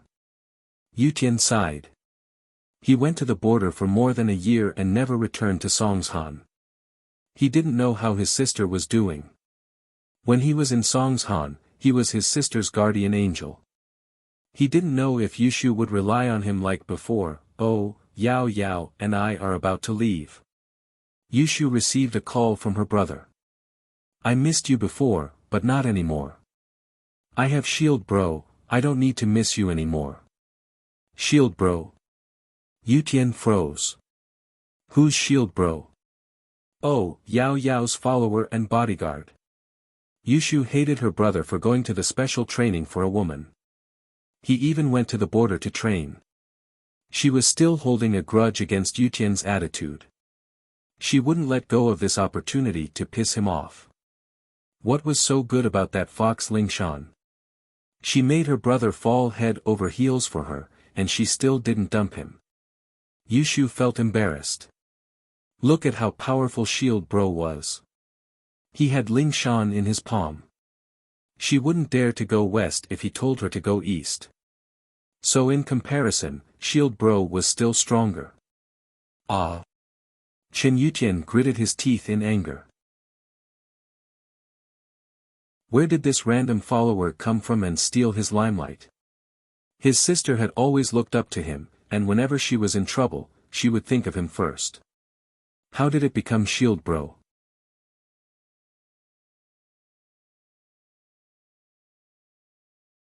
Chapter 622. Between Yao Yao and Tang Yun, who was prettier? In fact, Yushu was proud of Yutian in the past, but ever since Yutian started going after Lingshan, Yushu wasn't too happy about it. Especially when Lingshan ignored her brother, saying that she would only accept him if he defeated her. Wasn't she just making things difficult for him? Her brother was an idiot, saying that Yushu was an idiot, and Yushu thought that he was even more of an idiot. Was it worth it for a woman? After a year of special training, 2 years of experience, it seemed like he was still no match for that fox Lingshan. Otherwise, her brother would have gotten her already, and wouldn't be so low profile. It was a dinner party, a formal one at that. Yushu was dressed in a cute Lolita style, while Mengyao was more on the innocent side. She looked a little older than Yushu, but Mengyao looked a little older than Yushu. Shu, are you ready? We're leaving. Mengyao knocked on the door of the dressing room. Oh, wait, I'll be ready soon. It was rare for Yushu to dress up formally, and it was only because her brother was back that she dressed up properly. Although she seemed cold towards her brother's return, she really missed her brother. After all, they hadn't seen each other for more than a year, not even for Chinese New Year. Oh. Mengyao wasn't in a rush. Since she was attending Jiang Wen's banquet, she didn't have a good sense of time. It didn't matter if it was earlier or later. Lin Yi took Mengyao's Audi S5 out of the garage and parked it in front of the villa, waiting for Yushu and Mengyao. His phone rang, and Lin Yi thought that it was Jiang Wen calling to rush him. Jiang Wen didn't dare rush Mengyao, but he could call Lin Yi to ask about their departure. However, Lin Yi was surprised when he looked at the caller ID. It was Lingshan. Hello. Miss Braindead, what's up? Instinctively, Lin Yi knew that Lingshan wasn't looking for him for anything good, so his tone wasn't polite at all. Lingshan's face froze. It had been a long time since she'd heard the nickname Miss Braindead, and she'd almost forgotten that she was Miss Braindead. However, she wasn't annoyed. She took a deep breath and tried to sound cute. Yeah, Miss Braindead has something to ask of you. Ha! What is it? Lin Yi wanted to laugh every time Lingshan called herself that. Was this considered flirting between lovers? Ever since the kidney trafficking organization's transit point was destroyed, we haven't found any other clues. Lingshan said helplessly. But the criminal organization hasn't stopped their footsteps. They've shifted their target to the villages near the city. In the past week, there have been 2 cases of kidney removal at Kayazi village in the east and Shimbu village in the west. My boss has given me an order to solve the case in 2 weeks, or I'll be sent home. Oh, I see. Lin Yi replied faintly. Hey, you won't let Miss Braindead lose her job, will you? Take pity on her and think of a way to help her get through this. Ling Shan felt like her teeth were going to fall off from the sourness, but she said it so naturally, without any hesitation at all. Since when did she feel that it was natural for her to lower her voice in front of Lin Yi? What can I do? Lin Yi heard Ling Shan's pitiful words, but he really couldn't do anything. He couldn't just leave Meng Yao and Yushu to help her solve the case, could he? The miss would be furious again. You won't leave her to die, will you? Ling Shan was really starting to panic. She'd just been scolded by her leader today, and if she couldn't solve the case in 2 weeks, she wouldn't lose her job like she said, but she wouldn't have the face to be the captain anymore. I'll keep an eye out for you. Lin Yi agreed after some hesitation. Ling Shan's attitude made it hard for Lin Yi to reject her. Whether it was for Huaijuan's sake or his personal relationship with Ling Shan, Lin Yi couldn't just ignore her. Okay. Call me if you have any news. Miss Braindead's phone is on 24/7. Ling Shan was very happy when she heard Lin Yi's answer. Lin Yi didn't say anything and hung up the phone with a faint smile. Ling Shan, on the other hand, had an indescribable feeling welling up in her heart. Was she still the same person she used to be? Why did she have to lower her voice to Lin Yi? Where was the arrogant and strong Ling Shan from before? If her friends knew that she was flirting with a man and calling herself Miss Braindead, wouldn't they laugh their heads off? No, she couldn't let anyone know about this. The reason why Lin Yi promised Ling Shan to keep an eye out for her was because Lin Yi had found a breakthrough. That was Jiang Wen. He just told Jiang Wen that he was going to take care of Pin Liang, and the next day, Pin Liang's kidney was cut off. It was fine if he was beaten up, but a kidney was cut off. This was a sensitive issue. Although Fabai didn't call the police, Lin Yi knew about it. Even if Pin Liang's kidney wasn't cut off by Jiang Wen, he must have a close relationship with Jiang Wen. Jiang Wen must have been in contact with the kidney trafficking organization. Because of this, Lin Yi agreed to Ling Shan's request. Although Ling Shan made it sound pitiful, Lin Yi didn't like to do things he wasn't confident in. Since he was having dinner with Jiang Wen today, Lin Yi could ask Jiang Wen about his relationship with the kidney trafficking organization. Not long after hanging up, Meng Yao and Yushu came out of the house. When the 2 girls appeared, Lin Yi was stunned. The 2 girls were already very beautiful without dressing up. Today, they were going out for dinner and dressed up. Lin Yi couldn't help but be stunned. What are you looking at? Meng Yao saw that Lin Yi was staring at her. Although she scolded Lin Yi, she was secretly happy. He finally knew that there were 2 pretty girls at home. Ha! Lin Yi smiled and retracted his gaze. Yao Yao sis is prettier than Tang Yun, right? Yushu asked with a smile.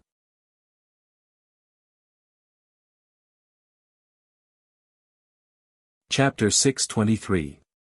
A blunder caused by a misunderstanding. However, the Miss and Tang Yun were both very pretty. If one had to say who was prettier, it could only be said that they each had their own merits. The Miss today would naturally be prettier than Tang Yun without makeup. There was no doubt about that. Lin Yi said, she's prettier than Tang Yun after makeup. Lin Yi's words didn't offend anyone. Although he was praising Meng Yao, he also said that Meng Yao was only better after makeup. Before makeup, they were about the same. However, Miss Chu had automatically ignored the words makeup queen. She felt a little smug as she glanced at Lin Yi. Humph, at least you have good taste. Oh, what about me? Yushu asked, using Meng Yao as the vanguard before bringing herself out. You're about the same as Yao Yao. Lin Yi didn't know how to answer. Oh, am I really that pretty? That's great, I finally met someone who isn't blind. Oh. Yushu cried out in surprise and glanced at Meng Yao. Shu, why are you looking at me? Are you saying that I'm blind? Meng Yao glared at Yushu. Yeah, who told you to say that I'm not as pretty as you? Yushu said confidently. Stupid girl, when did I say that? Meng Yao glared at Yushu. Then why did you admit it? Yushu retorted. I didn't admit it. You were the one looking at me. Meng Yao was pissed.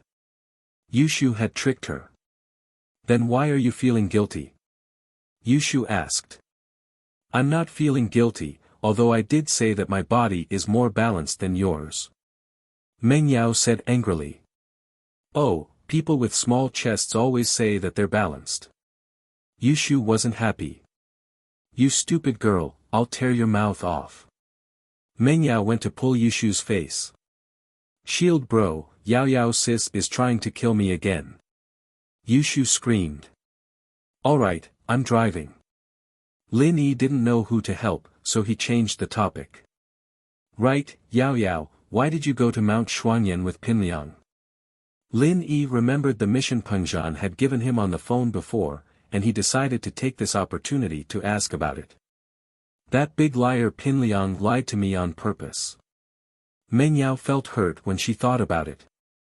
Pinliang didn't just lie to her IQ, he lied to her feelings as well. Pinliang didn't mean love with Pinliang, of course, but the longing for her family. Pinliang had given Meng Yao hope, only to have it destroyed again and again. If Pinliang hadn't brought it up, Meng Yao would have kept it as an eternal pain deep in her heart, not letting it out easily. But Pinliang's release of this sadness gave Meng Yao hope. How could she not be depressed? Every time she thought about it, Meng Yao would cry silently. She wasn't crying because she fell for Pinliang's trick, but because she missed her mother. She really, really wanted it. Everyone else had maternal love, but she didn't. Although she was the daughter of Pengzhan Industries and lived a luxurious life, she would rather not have all of this. She wanted a complete family. A happy home where he could have dinner with his parents every night. Lie to you. Lin Yi was driving, so he didn't notice the change in Meng Yao's mood. Yeah. Meng Yao's heart ached again as she thought of her mother. Ah. Yao Yao, don't cry, okay, you're prettier than me, okay? Yushu held Meng Yao's hand and comforted her.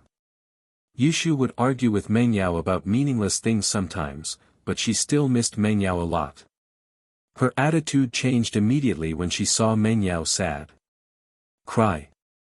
Lin Yi paused and looked at Meng Yao through the rearview mirror, her eyes were red as if she was about to cry. Yao Yao, what's wrong? Zhong Pingliang lied to Yao Yao, saying that he saw someone who looked very similar to Yao Yao at Mount Xuanyan. Yushu said for Meng Yao. Zhong Pingliang made it sound so real and tricked Yao Yao. In the end, Yao Yao and I followed Zhong Pingliang up the mountain, and we were locked in a cave, someone who looked very similar.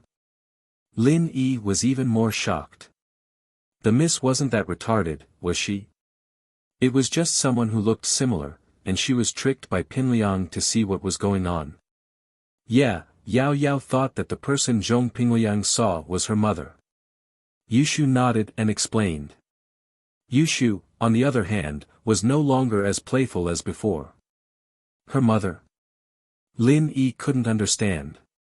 Yao Yao's mother, isn't she dead? Your mother is dead. Meng Yao was furious. Not only did Lin Yi not comfort her, but he even cursed her mother to be dead. Ugh. Lin Yi scratched his scalp, wondering if he'd misunderstood something. Could it be that Meng Yao's mother wasn't dead? Then why would Pengzhan say that Meng Yao's mother left them when Meng Yao was very young? Damn. Lin Yi came back to his senses abruptly. He'd misunderstood this leave. Usually, death could also mean leave, and in this kind of tone and situation, leave basically meant that. However, Pengzhan's leave might be the original meaning of leave. That was, for some reason, Meng Yao's mother ran away from home. Lin Yi couldn't help but sweat at the thought. This was a big mistake. He offended the miss for no reason, and it wasn't worth it. However, Lin Yi didn't care about the miss's retaliation. Your mother is the dead one. Lin Yi didn't even know who his mother was, and he didn't know if she was still alive, so Lin Yi didn't feel pressured at all. He had never seen his parents since he was young, and although he did fantasize about his parents when he was young, he had gotten used to it after so many years. He treated old Lin and his master as his family. "Ha, I'm sorry, I misunderstood. Your mother left home," Lin Yi explained embarrassedly.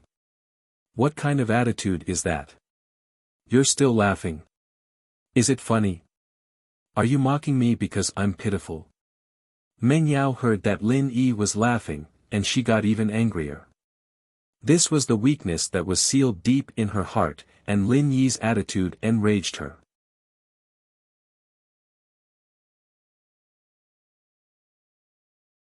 Chapter 624. Qin Yuqian, ah. Lin Yi's words stunned both Meng Yao and Yushu. Lin Yi had never told the Miss and Yushu about his background, and they didn't think much about it. Now that Lin Yi told them about it, they realized that Lin Yi had such a tragic background. He was an orphan. Oh my God! How did he survive all these years? He looked like he didn't care about anything, but could it be that he had a sad side that no one noticed? A woman's natural motherly instinct made the Miss feel pity for Lin Yi. Yes, she was nothing compared to him. At least she saw her mother, and she had a father who loved her, but what about Lin Yi? He didn't even know who his parents were. Wasn't that even more pitiful? "I'm sorry." The Miss was someone who could learn from her mistakes. She apologized immediately after hearing Lin Yi's words. "I shouldn't have said that, I really didn't know. You're even more pitiful than me, ha. I'm used to it, it's fine." Lin Yi shook his head. "Don't fall for it again. If something like this happens, you have to inform your father first. I believe he knows your mother better than you do." Meng Yao nodded, surprisingly not refuting Lin Yi's words. The atmosphere was a little sad as they talked, but the Miss's mood recovered a little. She still couldn't be happy, but at least she wouldn't cry anymore. Lin Yi parked the car in the parking lot of the Starlight Hotel, half an hour late. The two girls had stayed at home for a while, and they'd gotten into a car accident on the way. They were stuck in traffic for a while, and that was why they were late. However, none of them looked embarrassed. They got out of the car confidently and walked to the hotel. Lin Yi was just a follower, so it didn't matter to him whether he was late or not. He followed the two into the hotel leisurely. Qin Yuqian was already in the room, talking to Jiang Wen and Taizao. His face looked normal, but he was extremely unhappy on the inside. One was because of Ling Shan's rejection, and the other was because of that shield bro who popped out of nowhere. His sister said that she didn't need him anymore. She had shield bro. Qin Yuqian was furious. He only had one sister, and now she was going to be taken away. What shield bro, shield sis? I'm going to see who this shield bro really is. Wasn't he Meng Yao's follower and bodyguard? He wanted to see if this person had the qualifications to be her bodyguard. If he wasn't qualified, then fuck off and let him be shield bro somewhere else. At least this place didn't welcome him. As they were talking, there was a knock on the door. Jiang Wen wanted to open the door and welcome Meng Yao, but Yuqian stood up first. He wanted to see who this shield bro was. "Come in." Qin Yuqian opened the door as he spoke, and Meng Yao and Yushu walked in. "Yuqian bro." Meng Yao was very polite to Yushu's brother. She greeted him as soon as she entered the room before turning to Jiang Wen and Taizao, "Jiang Wen bro, Taizao bro." "Bro."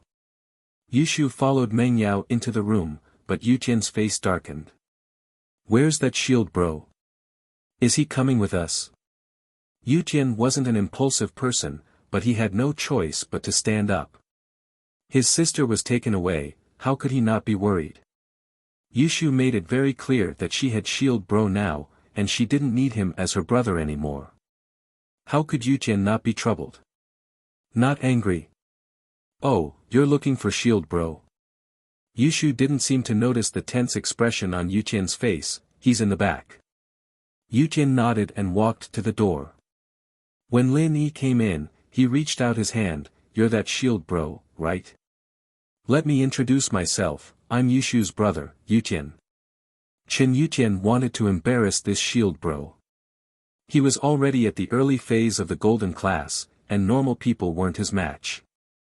He wanted to let his sister know that her brother was always the strongest. Ha! Lin Yi looked at Yuqian with a weird expression, but he still reached out his hand. Ha! Yuqian's eyes widened as he stared at Lin Yi. He couldn't believe his eyes. He pointed at Lin Yi in excitement. You. Teach, let me introduce myself, I'm the shield bro you mentioned. Lin Yi interrupted Yuqian with a smile, Yao Yao and Shu's follower. Ah! Yuqian was even more shocked. He was Meng Yao and his sister's follower. What was going on? How did he become their follower? Wasn't Meng Yao and his sister too important? They actually invited him to be their follower. But looking at Lin Yi's actions, Yuqian understood that Lin Yi didn't want him to reveal his identity. He introduced himself to Yuqian as Meng Yao and Yushu's follower. Yuqian found it hard to believe, but since Lin Yi didn't want to reveal his identity, he wouldn't say it. He held on to Lin Yi's hand excitedly. Hello. I'm Yuqian, Yushu's brother, haha. Jiang Wen and Taizao frowned. What was wrong with this Yuqian? Before Lin Yi came, he said that he wanted to teach this Lin Yi a lesson for stealing his sister's place. Why was he like this now? Yushu wasn't afraid of her brother bullying Lin Yi. Instead, she wanted her brother to suffer in front of Lin Yi. She stopped thinking about Ling Shan, but she didn't expect her brother to act like this. As if he regretted not meeting Lin Yi earlier. Since you're Yushu's brother, I'll call you Yuqian bro. Lin Yi was younger than Yuqian, so calling him Yuqian bro wasn't a bad thing. Yuqian, on the other hand, was flattered. He was about to reject when he saw Lin Yi's sharp eyes. He quickly nodded. Okay, I'll call you Lil bro then. Meng Yao and Yushu widened their eyes. Was this Yuqian someone who was easy to talk to? Even if Lin Yi was their follower and bodyguard, Yuqian didn't have to thank Lin Yi for protecting them every day, did he? The two looked at each other and saw confusion in each other's eyes.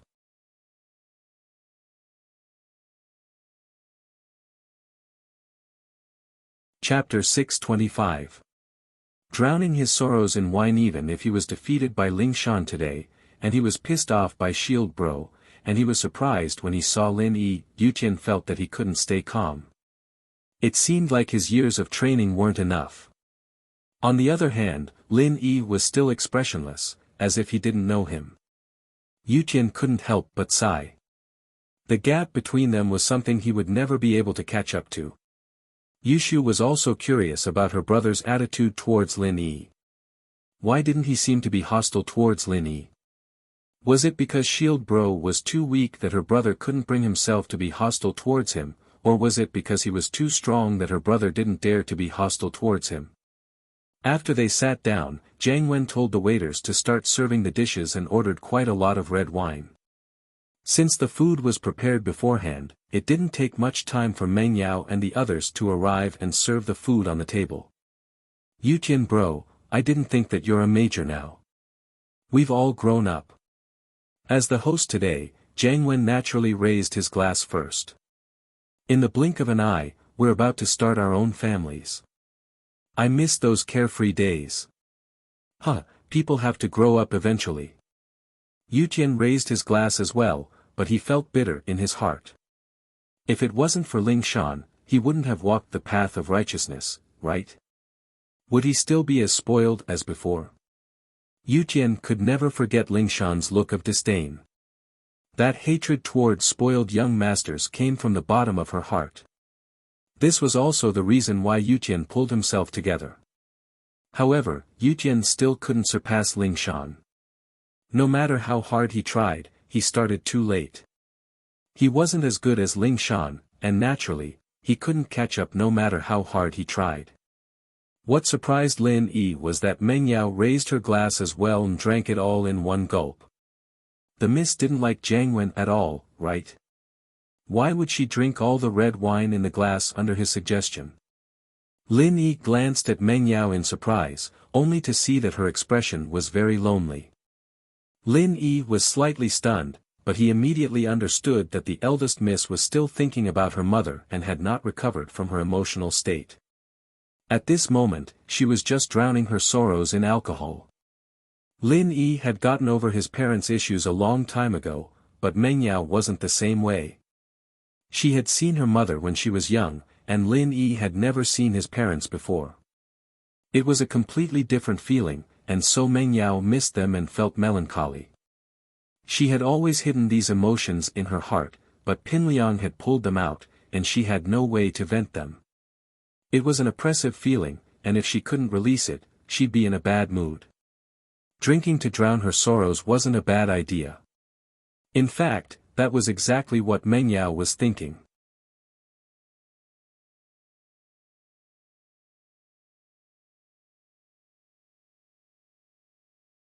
Chapter 626. More bottles. A 09 Lafite tastes pretty much the same as a 82 Lafite, and so it's one of the best-selling years in the market. The price is fair, and the taste is pure. Taizao added. Oh, looks like Jiangwen bro's not bad, treating us to a world-famous wine. Yushu nodded and turned to Meng Yao happily. Right, Yao Yao sis. Jiangwen felt really good after hearing Yushu's words. Yushu, oh Yushu, you've never done anything good for me all these years, and now you're finally saying something fair for me. You're too awesome. It's nothing. As long as Yao Yao and Shu are happy, a few bottles are nothing. Jiang Wen said faintly with a wave of his hand. Yeah, but what does that 82 Lafite taste like? Yao Yao sis, do you want some? Yushu turned to Meng Yao. Meng Yao was feeling a little sad at first, but Yushu's words made her want to laugh. So this was the girl's goal. She wanted to try another 82 Lafite. Jiang Wen's face froze. He didn't expect Yushu to say that. Wasn't this a trap? 82 Lafite? The market price of that wine was over 150,000, and in this Starlight Hotel, it was sold for 300,000. Jiang Wen's kidneys were hurting. Jiang Wen bro, Yao Yao wants to try 82 Lafite too, we haven't tried it yet. Can you get us a few bottles? Yushu had used this trick on Pin Liang countless times, and it was a piece of cake for her. A few bottles? My kidneys. Jiang Wen almost fainted on the spot. 300,000 a bottle, one bottle was equivalent to one kidney, and some kidneys couldn't even be bought at this price. Did this Miss Chen really think she was a millionaire? Did she think it was easy to earn money? The police were pressuring him, and his business was decreasing. He had no choice, and he sold his kidneys all the way to the countryside. He couldn't even get 1 or 2 kidneys a week, and now he was eating a couple of kidneys in one meal. He was so pissed that he wanted to curse. He glared at Taizao. What the hell was wrong with your mouth? If you don't speak, will people think you're mute? How was Yushu supposed to know about 82 Lafite if you didn't mention 82 Lafite? But he couldn't lose his temper on the spot. That would make him look like a coward. How was he going to pursue Meng Yao then?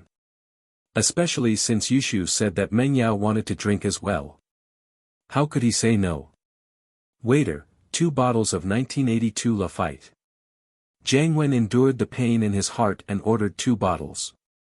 2 bottles aren't enough, right? Yao Yao and I have a bottle each, what do you guys want? Yushu took the 2 bottles of 82 Lafite all for herself. That's enough. We don't drink that, we used to drink it all the time. You two just have a taste. Jiang Wen wanted to cry. 2 bottles wasn't enough. Do you want me to sell my kidney? Housen was rich, but the 2 brothers were in charge of their own businesses. Other than the money they had to give to the house and the fire wolves, they didn't have much left. A meal that cost tens of thousands became hundreds of thousands. This was a huge blow to Jiang Wen's finances. Chen Yuqian thought to himself that his sister was still as cruel as ever. It wasn't something a normal person could handle. But the weird thing was, how did he become Meng Yao and his sister's follower? What was going on? With his strength, he could protect any big shot, but why did he have to protect two little girls? But Lin Yi clearly didn't allow him to reveal his identity, so Yuqian didn't dare to ask. But none of this could stop the passion in Yuqian's heart. He admired Lin Yi. One could say that if it wasn't for Lin Yi, he wouldn't have the strength he had today. 2 bottles of 82 La Fight were placed on the table. Lin Yi glanced at the seal and label casually. It was the real deal. Although there were a lot of counterfeit 1982 La Fight in the market, the Starlight Hotel should not sell fake goods with its specifications and strength. After all, the price of the genuine goods was not cheap. It was 1 to 2 times the price of the normal channels. Yao Yao sis, let's drink 1 bottle first.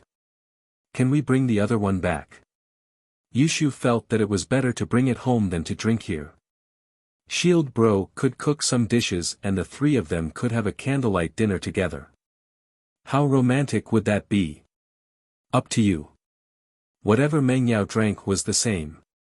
She just wanted to vent, to drown her sorrows with alcohol.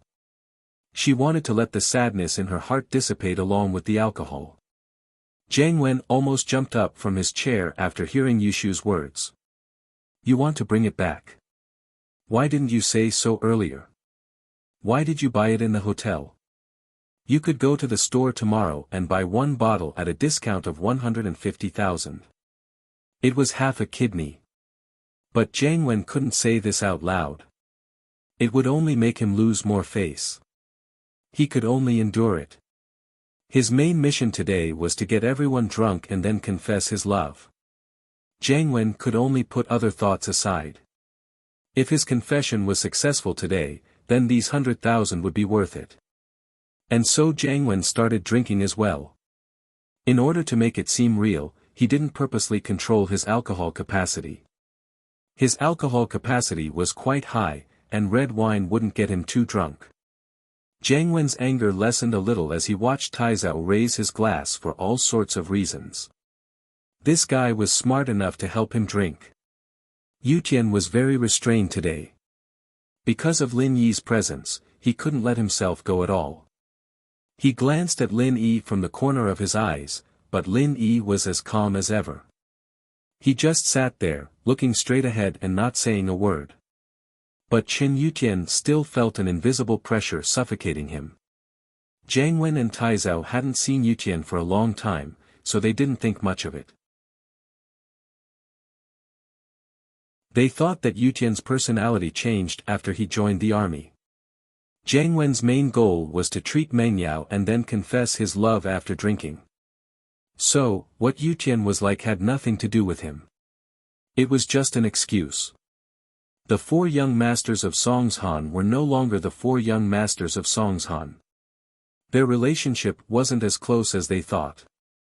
His phone rang, and Jiang Wen frowned. He took out his phone and looked at the caller ID. It was his follower, the tattooed man, calling.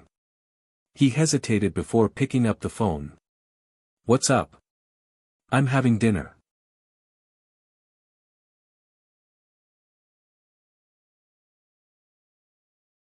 Chapter 627. Tipping off. Wait.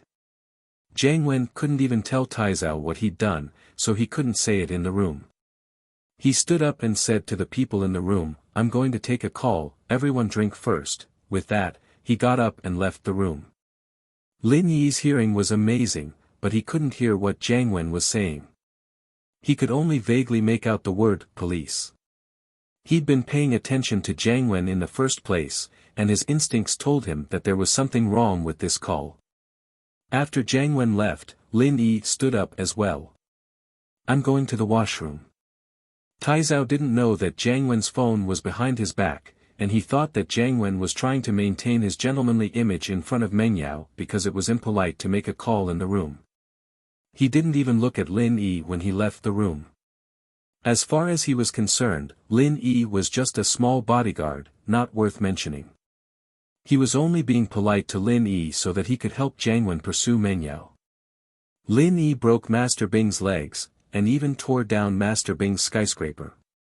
Tai Zhao was there with Jiang Wen at Master Bing's completion ceremony, and he couldn't believe it. How was Lin Yi still alive? After offending Master Bing, would he still be able to leisurely eat with Meng Yao and Yushu? Didn't Master Bing take revenge?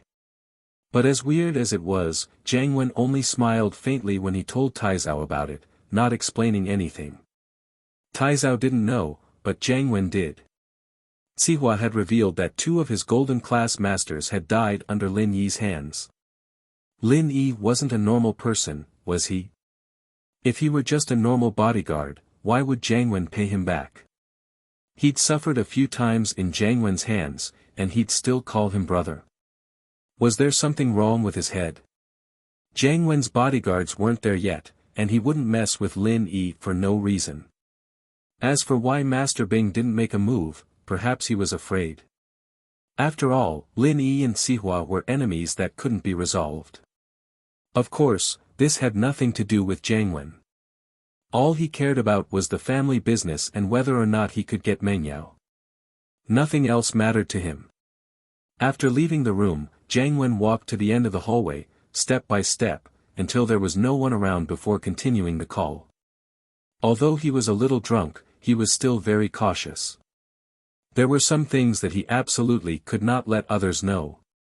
He regretted cutting out one of Pinliang's kidneys. Of course, he didn't regret offending Master Bing and Sihua because of Pinliang. What he regretted was that he shouldn't have cut off Pinliang's kidney. Crippling him or even crushing his balls was better than cutting off a kidney. Wouldn't that expose him easily? Fortunately, Fabai didn't call the police, and Sihua had a working relationship with him, so this matter was temporarily suppressed. Otherwise, something bad might happen. Why do you have to ask me about such a small matter? Just keep an eye on him, we'll talk about it after a while. Jiang Wen was in a hurry to confess to Meng Yao, so he was a little impatient with the tattooed guy. When bro, the fire wolves are rushing us. They're short on supplies. Why don't we spend some money to buy some? Some of those farmers are short on money. If we spend money to buy a kidney, we should be able to get some, the tattooed guy said carefully. By my ass, where's the money? Jiang Wen's heart was bleeding when he thought about how he had spent hundreds of thousands on today's meal. How would he be willing to spend money to buy a kidney? How many kidneys would he have to cut to cover the cost of today's meal? The tattooed guy didn't expect Jiang Wen to be this angry. He didn't dare to say anything. Useless thing, Kaiaxi village is no good, can't you go to another village? I heard that the Bin village in the north is also very poor. Many people are undocumented, and they don't even have a household registration. Can't you go there? Jiang Wen said impatiently. Yes, yes. We'll go to Bin village next, the tattooed guy replied quickly. Alright, don't call me if there's nothing important. I still have things to do. Jiang Wen cursed and hung up the phone. He put away his phone and was about to go back to the room. Lin Yi flashed into the washroom at the side. Naturally, Jiang Wen didn't notice that Lin Yi was eavesdropping on his phone behind him. If Lin Yi was right, this Jiang Wen was most likely the mastermind behind the kidney trafficking organization. However, whether or not he sold his kidneys didn't really matter to Lin Yi. As long as it didn't implicate him and his friends, Lin Yi really couldn't be bothered with him. However, since Ling Shan came to him for help, and Lin Yi also agreed to help her, so Lin Yi decided to help her this once. Seeing that there was no one in the washroom, Lin Yi dialed Ling Shan's number. In fact, this floor was full of luxurious rooms, and every room had its own washroom. Therefore, there weren't many people in the public washroom. Other than the waiters, the customers didn't have to go to the public washroom. Lin Yi. Ling Shan received Lin Yi's call. She was inexplicably surprised. Although she didn't know why Lin Yi was looking for her, her instinct told her that it must be something good. There's a Bin village in the north of the city. You can pay attention to it. Lin Yi didn't waste any time and directly told Ling Shan the news he heard from Jiangwen. Bin village? Ling Shan was stunned, but she immediately understood what Lin Yi meant. Could it be that it was the next target of the kidney trafficking organization? Ling Shan was excited.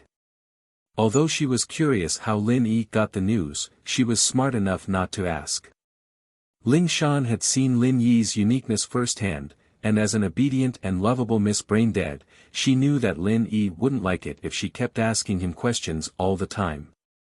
Alright, I still have something to do.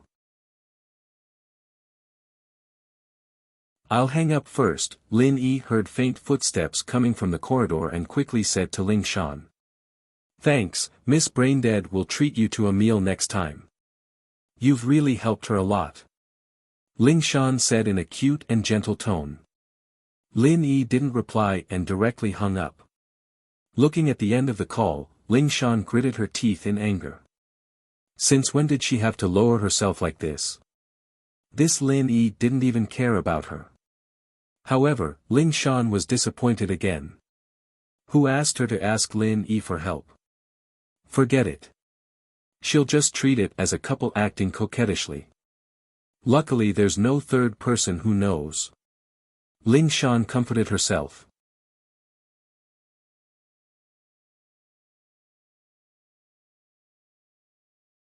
Chapter 628. Reporting to you after leaving the office, Ling Shan changed her gentle demeanor and turned to the captains. Turn off your phones and get ready for the meeting, we have an urgent mission tonight, yes. Captain Song. The captains were troubled by the kidney trafficking case as well. This was the worst case that had happened in Songshan in the past few years, and even the provincial leaders had ordered the criminal investigation team to solve the case as soon as possible, in order to minimize the negative effects of the criminal organization. Otherwise, the people in the city would be in a state of panic. Children wouldn't even dare to go to school by themselves. Even the kidney trafficking organization had become a terrifying code name. If a child cried, the parent would use the kidney trafficking organization to scare the child, and the child would immediately stop crying. The negative effects of the case had reached a certain level, and so the criminal police team had been working overtime to analyze the case and look for clues, but the progress was minimal. After all, this wasn't an individual crime, but a criminal organization with a tight organization and distribution channels. A criminal organization like this was the hardest to find evidence and clues, because they would only make their move when they were looking for a kidney source, and after that, they would perform the surgery in their own territory to remove the kidney, and then have their own distribution channels to sell the kidney. During this time, they wouldn't contact a third party, and so there were no traces to follow. Captain Song, you found a clue. Lu Wangli was the closest to Ling Shan, and so when he saw the serious expression on Ling Shan's face, his heart skipped a beat. Could it be that there was a breakthrough in the case? Yeah, at least there's a clue. Ling Shan said proudly as she looked at everyone's respectful gazes. Ling Shan felt that her acting like a spoiled brat wasn't for nothing. There's a clue. Everyone had a vague guess, but they weren't sure. After all, the case was too complicated. They admired and looked forward to Ling Shan, but to say that Ling Shan had found a clue just by staying in the office for a while was a little too unbelievable. After all, Ling Shan was still at her wits' end during the meeting in the afternoon, and was scolded by the leaders. If it wasn't for Huaijuan, the entire criminal investigation team would have been scolded. I received a tip-off and found out the next location of the criminal group. Ling Shan wouldn't reveal the exact location before the action. These men were all trained by Huaijuan and could be trusted, but it was better to be safe than sorry. Who knew how long it'd take for them to get their hands on the information? Next, we'll talk about the plan. Let's brainstorm, everyone. If we arrest them directly, it might be the same as last time. They are all small fries and won't be of any help to the case. Everyone nodded after listening and began to express their opinions on the operation plan. Not long after Lin Yi hung up the phone, he heard the footsteps at the door getting closer and closer. The person was obviously coming to the bathroom. Lin Yi was a little puzzled. Who would want to go to the washroom? He thought it was a waiter, but the person who came made Lin Yi slightly stunned. It was Qin Yuqian. Lin Yi smiled bitterly. He knew that Qin Yuqian was here for him, or else he wouldn't come to the public washroom. Sir, Special Training Team 0197 reporting for duty. Qin Yuqian stood up straight and solemnly saluted to Lin Yi. His words were crisp and clean. Ha! Lin Yi smiled faintly but didn't reply. He shrugged, I'm just a follower, not your instructor. Lin Yi didn't return the salute, which meant that Lin Yi had abandoned his previous identity. Qin Yuqian's salute was wasted. His expression froze, but he didn't show any disrespect. Sir, after you left, I heard that you went on a special mission. How come? I came back a long time ago. Lin Yi's tone was still indifferent. I've said it before, I'm not your instructor now. I'm Mengyao's follower, and of course, your sister's follower too. She calls me Shield Bro, you can call me that too, or if you're older than me, you can call me Shield Bro or Lin Yi. Lin Yi. So the instructor's name is Lin Yi. Today was the first time Qin Yuqian heard Lin Yi's real name.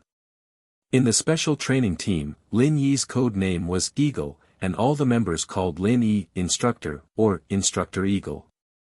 Alright, I should go back. Lin Yi didn't want to talk about the past, so he waved his hand and left the washroom. How did the instructor become my sister's follower?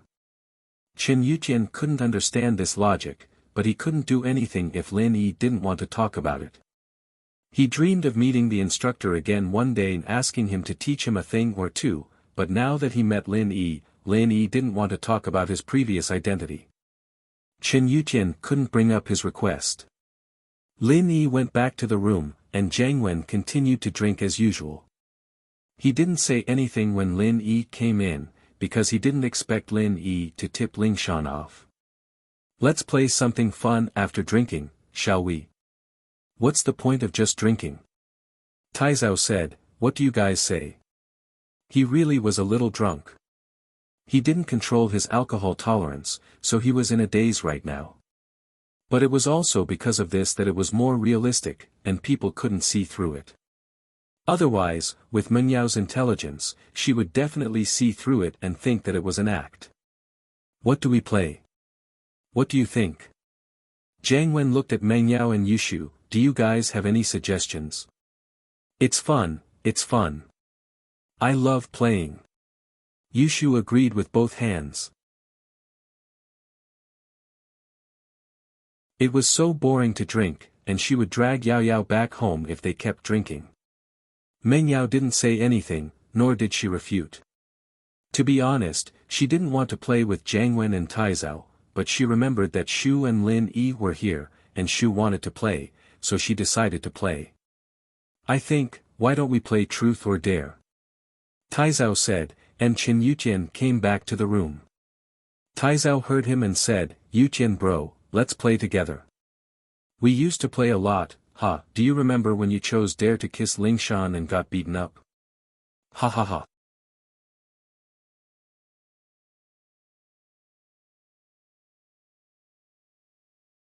Chapter 629.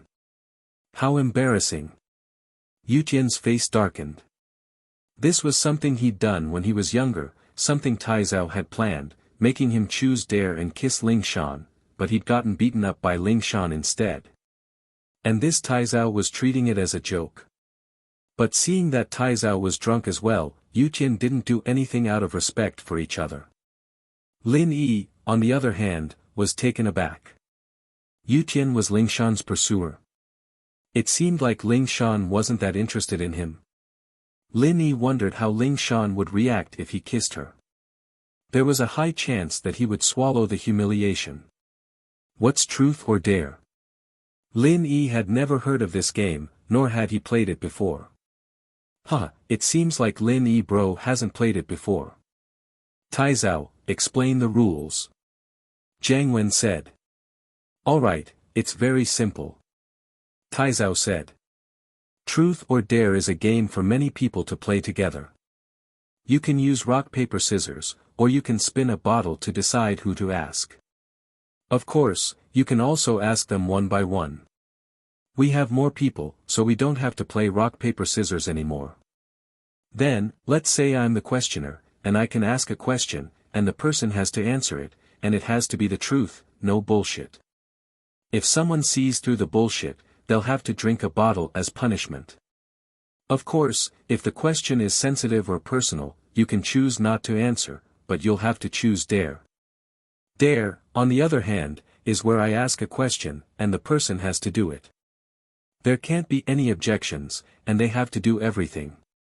After choosing dare, you can't go back on your words, unless you choose to drink a bottle as punishment. Oh, then you guys play first. I'll watch. Lin Yi didn't care if he participated or not. It didn't have much to do with him anyway. Alright, we'll play first then, you watch. Taizao nodded, agreeing to it. As far as he was concerned, it didn't matter if Lin Yi participated or not, as long as Meng Yao participated. I'll start with an bro then. Alright, ask away. Jiang Wen nodded calmly. As far as he was concerned, Taizao wouldn't ask him those tricky questions, and he couldn't just confess to Meng Yao in the first round, either. That would be too abrupt. He'd have to at least wait for a round before he could confess his love to Meng Yao. Then I'll start first. The first question won't be so tricky. Humph. Taizao said on purpose. My question is, what's the bravest thing you've ever done? The bravest. Jiang Wen thought about it, the bravest thing he'd ever done was cutting out someone else's kidney. Of course, he couldn't say that out loud. He still had to maintain a positive image in front of Meng Yao, so he couldn't talk about those fights. He thought about it for a while, and realized that there were a lot of bad things he'd done, but none of them were positive. Jiang Wen couldn't help but feel annoyed at Taizao's question. What the fuck was this bullshit question? But he had to answer it, or it wouldn't be truth or dare anymore. Only Jiang Wen himself would know if it was the truth or not. Jiang Wen organized his words and remembered some adventure movies he'd seen before. The bravest thing I've ever done is fighting sharks. Oh, I love fighting sharks the most. Yao Yao likes brave people too. Yushu clapped her hands and cheered. Meng Yao glared at Yushu, but didn't say anything. Jiang Wen was overjoyed at Yushu's words. Meng Yao liked brave people. It seemed like Taizao's question was right. It seemed like he'd have to do his best then. Thus, he said, I was once at a beach. I was swimming when I suddenly heard screams and cries for help not far behind me. As soon as I turned around, I saw a big shark swimming toward me. At this time, I didn't think of running away, but I wanted to save these tourists from danger. So I quickly swam toward the shark.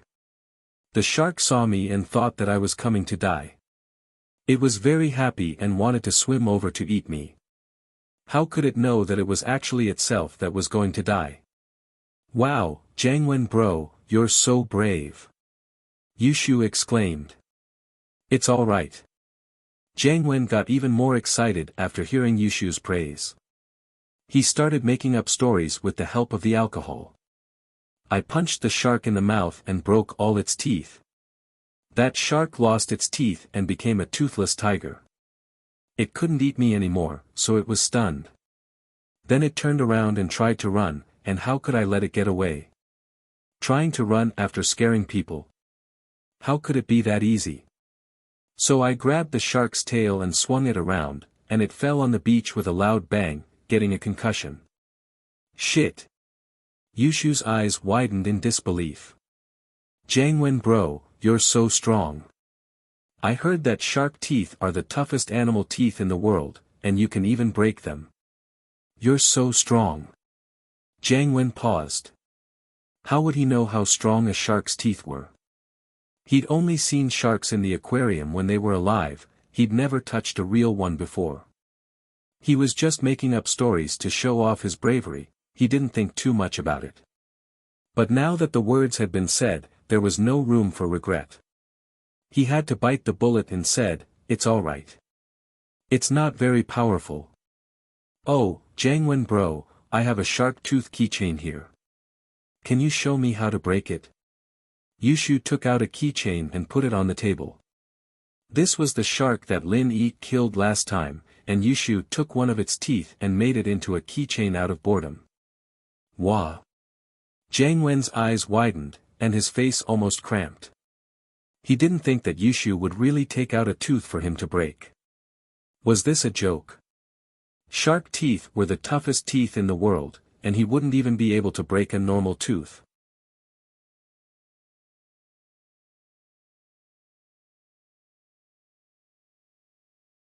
Chapter 630. By 1 free 1 inch ha, that shark's teeth weren't very sturdy. Jiang Wen said with a laugh. Not very sturdy. What do you mean? Yushu blinked confusedly. Mengyao couldn't help but want to laugh.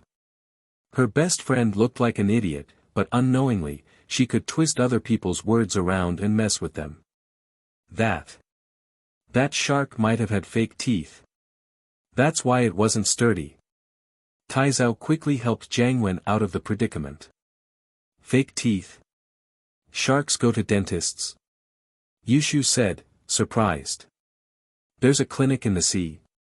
Jiang Wen was pissed. Was there something wrong with this Taizao? Even if he was drunk, he shouldn't be talking nonsense. Sharks had fake teeth. Did he think it was a human? No, don't listen to him. Jiang Wen said quickly, the shark I hit was an old one, its teeth were loose, so it couldn't take a hit. Oh, it's an old shark. Yushu nodded. Jiang Wen bro, you're amazing. You can even tell that it's an old shark. Ha. That's true. Alright, let's not talk about this. Let's move on to the next question. Jiang Wen waved his hand. I'll invite you to my house one day. I still have the shark's skin. Oh, alright, I've never seen an old shark's skin before, I'll have to get someone to appraise it. Yushu nodded. Sharks are my favorite thing to do. Jiang Wen almost scolded himself for being an idiot. Why did he bring up shark skin for no reason? What if Yushu went to see it? Where would he get it for her? Shark skin was easy to find, as he could just buy one from the market, but old shark skin was hard to find. What if Yushu found out that it wasn't an old shark? Wouldn't he be slapping himself in the face? Alright, we'll talk about it another day. Jiang Wen could only force himself to agree. He turned to Yutian. Yutian bro, it's my turn to ask. Okay, go ahead. Chen Yutian looked at Jiang Wen making a fool out of himself. He felt that it was funny. His sister was really a clown. She could even squeeze someone to death with her words. Who is the most important person to you? And Jiang Wen wanted to ask some tricky questions, but remembered that Taizao said that the first round would be some normal questions. It wouldn't be good if he asked some tricky questions, so he decided to ask a normal one. As far as he was concerned, the most important person to Yutian was naturally Lingshan. For me, the most important person is none other than my instructor during my special training. Chen Yutian looked at Lin Yi with respect, but Lin Yi didn't even look at him. Yutian was disappointed, but he continued, he changed my life, gave me dreams, gave me goals, and made me a great soldier. If possible, I want to be his student forever. Yutian's words confused Jiang Wen and Taizao. Yutian had changed a lot these few years, but they didn't know who his instructor was. They didn't think much of it. Whether or not he was still pursuing Lingshan had nothing to do with Jiang Wen and Taizao. Yushu, on the other hand, looked at her brother in shock. She didn't expect her brother, who was obsessed with Ling Shan, to say something like this. The most important person to him was actually his instructor. From the looks of it, my brother has really matured a lot, and he also has a new life ideal and goal. But, who is his instructor? Was he really that good? Was he as good as Shield Bro? Alright, Shu, it's my turn to ask you. Yuqian didn't wait for Jiang Wen to say anything. He asked Yushu directly, who do you think is better, me or your Shield Bro? Jiang Wen and Tai Zhao, of course, knew who Shield Bro was. They thought that Yuqian was angry when he asked this question. Otherwise, he wouldn't ask this question. If Yushu didn't answer well, Yuqian and Lin Yi would probably have a conflict, wouldn't they? Jiang Wen was gloating. He had a good relationship with Lin Yi on the surface, but that was only because Lin Yi was always by Meng Yao's side, giving him information. In fact, Jiang Wen hated Lin Yi a lot. He was messed with by Lin Yi twice in this room of Starlight Hotel. How could Jiang Wen forget that humiliation? If Yuqian could beat up Lin Yi for him, Jiang Wen would be very happy. Yuqian was Yushu's brother. Even if he beat up Lin Yi wouldn't dare to fight back because of Meng Yao, right? Then this beating would be for nothing. Lin Yi was really unlucky. But, it all depended on Yushu's answer. So, Jiang Wen waited for Yuqian to finish his question and stared at Yushu, waiting for her answer. Oh, I think Shield Bro's a little stronger, right? Yushu wasn't expecting a question like that. Was he still holding a grudge against her for that phone call? But seeing that her brother wasn't showing any hostility towards Lin Yi, Yushu didn't care anymore. Alright, Shu, it's your turn to ask Meng Yao. Yuqian smiled and didn't say anything else.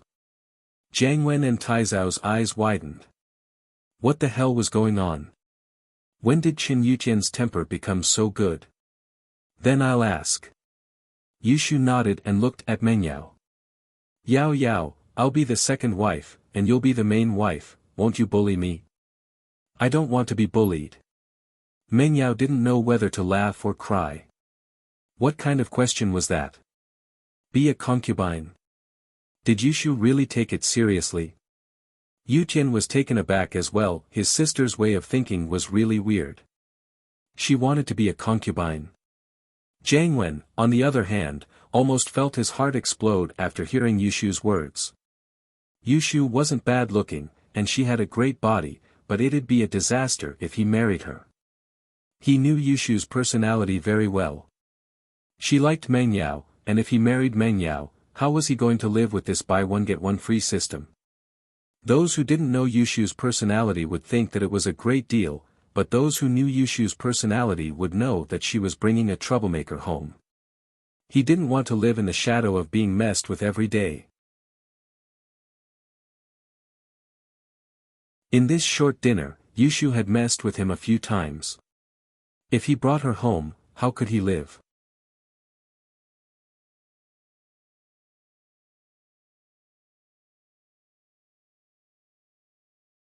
Chapter 631. It's a tragedy to take a risk. Oh, then it's settled. I'll be a small wife from now on. Yushu said happily. Ahem, Yuqian bro, I think there's something wrong with Shu's way of thinking. Jiang Wen's heart was about to explode. This was unacceptable. It was a man's dream to have a mistress, but it didn't matter what type of mistress they were. If he married Yushu as well, wouldn't he be screwed to death? Was he going to live or not? Kids always like to mess around. Yuqian didn't think much of it. He thought that his sister was joking. After all, it sounded ridiculous. His sister's way of thinking had always been different from others. It was possible that she was lying to Jiang Wen. This doesn't seem like fooling around. Jiang Wen said earnestly, Yuqian bro, you have to guide your sister properly. This is a new era, how can there still be mistresses? This won't do. You have to educate her properly. But, Yuqian didn't say anything when Yushu spoke up first. This is between me and Yao sis, what does it have to do with you? Ga. Jiang Wen didn't know what to say. Yeah, this was someone else's business, wasn't he being a busybody? If he confessed to Meng Yao and Meng Yao accepted him, then it would have nothing to do with him. But he hadn't confessed yet, had he? Alright, it's Sister Yao Yao's turn to ask a question. Yushu glared at Jiang Wen impatiently. Yao Yao, it's your turn to ask. Meng Yao didn't know what to ask, but after some thought, she still didn't know what to ask. Can I give this authority to Shu?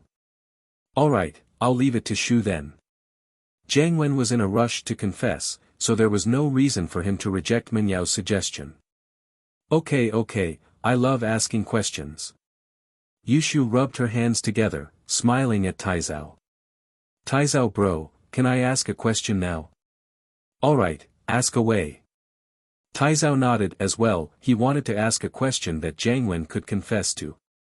He was in a rush as well. Taizao bro, when did you stop wetting your bed? Yushu asked. Wah. Taizao's eyes went wide, not expecting a question like this. It was a funny question, but it was also a sharp one. Su Taizao had a secret, and that was that he had been wetting his bed since he was young. Although not many people knew about this secret, those who were close to him knew a thing or two. It was just that they didn't want to lose face and wouldn't mention it in front of him.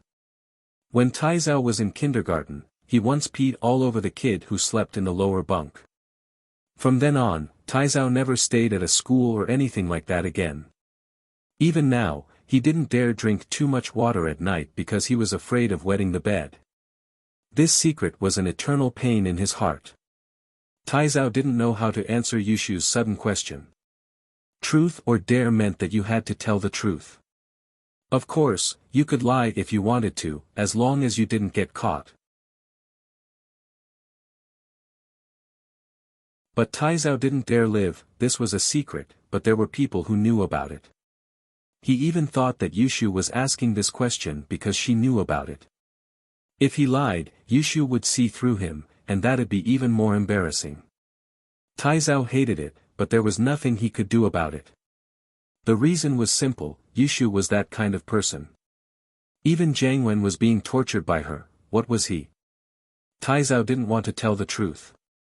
He couldn't tell her that he was still wetting his bed, could he? That'd be too embarrassing. But if he didn't say it, he'd have to choose dare or drink as punishment. Taizao had drunk quite a bit already, and it'd be bad if he drank anymore. He thought about it and decided to choose dare. I refuse to answer, I choose dare. Oh, that's great. Finally, there's a dare. Yushu clapped her hands in praise. Taizao was even more certain that Yushu was doing this on purpose. She wanted to see if he would take the risk, so she asked this tricky question. In fact, Yushu was just asking randomly. Yutian knew a bit about Taizao's secret, but he wouldn't tell his sister about it. Yushu's question was pure luck. Taizao bro, I order you to drink 2 bottles of red wine.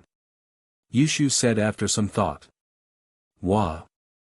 Taizao almost jumped out of his chair. 2 bottles of red wine. What kind of joke was this? He didn't choose to drink as punishment because he didn't want to drink anymore, but Yushu was ordering him to drink 2 bottles of red wine. Was she messing with him? But, he couldn't go back on his decision since he chose dare. Yushu's request wasn't too much, and it was normal. He couldn't reject it. Taizao was hesitating, and Meng Yao couldn't help but laugh. This Yushu really knew how to play with people. Wasn't she purposely making Taizao regret? Taizao bro, is 2 bottles too little? Why don't you drink 4? Yushu looked at Taizao innocently, as if she wasn't the one who did this. What kind of joke was this? 4 bottles? Taizao was glad that Yushu wanted him to drink 2 bottles. If he drank 4, he'd be dead. Alright, hurry up and drink. We'll continue after that. Jiang Wen's mind was on the confession, so he didn't really care if Taizao drank or not. He just wanted the game to continue. Since Jiang Wen said so, Taizao had no choice but to drink 2 bottles of red wine. Alright, let's continue. It's my turn to ask a question. And bro, I want to ask you this. Do you have someone in your heart? Of course. Jiang Wen saw that Taizao was finally getting to the main point, and he started talking excitedly. My sweetheart is my childhood sweetheart, Yao Yao. I've been secretly in love with her since I was young, hoping that she'd be my girlfriend when I grow up, and we'll get married and have kids. Oh, then do you want to have sex with Yao Yao sis? Yushu interrupted suddenly. Of course. Jiang Wen blurted out without thinking, but felt that something wasn't right. Wah.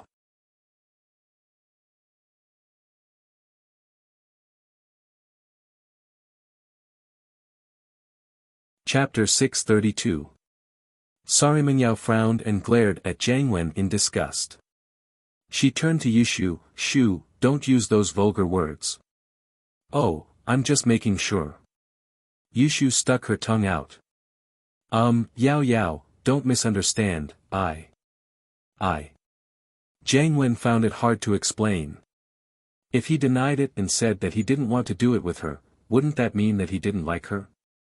How was he supposed to confess then? But it wasn't right to say that he wanted to. Jiang Wen was about to go crazy from anger. This Yushu was a complete mess. Thank goodness he'd listed her as an unwelcome guest from the very beginning. Otherwise, wouldn't his life be shortened if he brought her home? He was pissed to death every day. I'm sorry, Jiang Wen bro, I don't want to do it with you. Yushu said regretfully. What does that have to do with you? Jiang Wen thought. It had nothing to do with her. Even if she wanted to do it with him, he wouldn't dare to do it. But since Yushu changed the topic, it was exactly what Jiang Wen wanted. He could use another topic to ease the awkwardness. Of course it has something to do with me. Yushu nodded seriously. Yao Yao is the main wife, and I'm the second wife. If you want to do it with her, you'll have to do it with the second wife, right? But I don't like you, I won't do it with you. Jiang Wen was speechless. He wanted to yell at her, but he didn't dare to. Yu Tian frowned as well. He didn't expect his sister to be so bold. It seemed like he had to find a chance to understand his sister's current life. Shu, don't talk nonsense. Meng Yao stopped her. You're a girl, don't keep saying that word, it's not good. Alright, Yao Yao, I won't say any more. Yushu closed her mouth after saying that. Jiang Wen didn't have any temper at all. He smiled dryly and gave Taizao a look, telling him to continue confessing to Meng Yao in the next round. Yushu ruined it this round, and it was impossible to continue. Brother Yutian, it's my turn to ask you.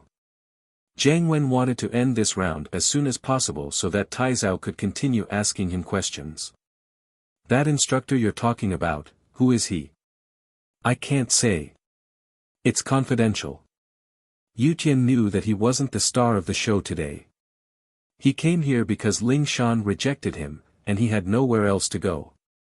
He didn't expect to see Lin Yi here. This was his biggest reward tonight.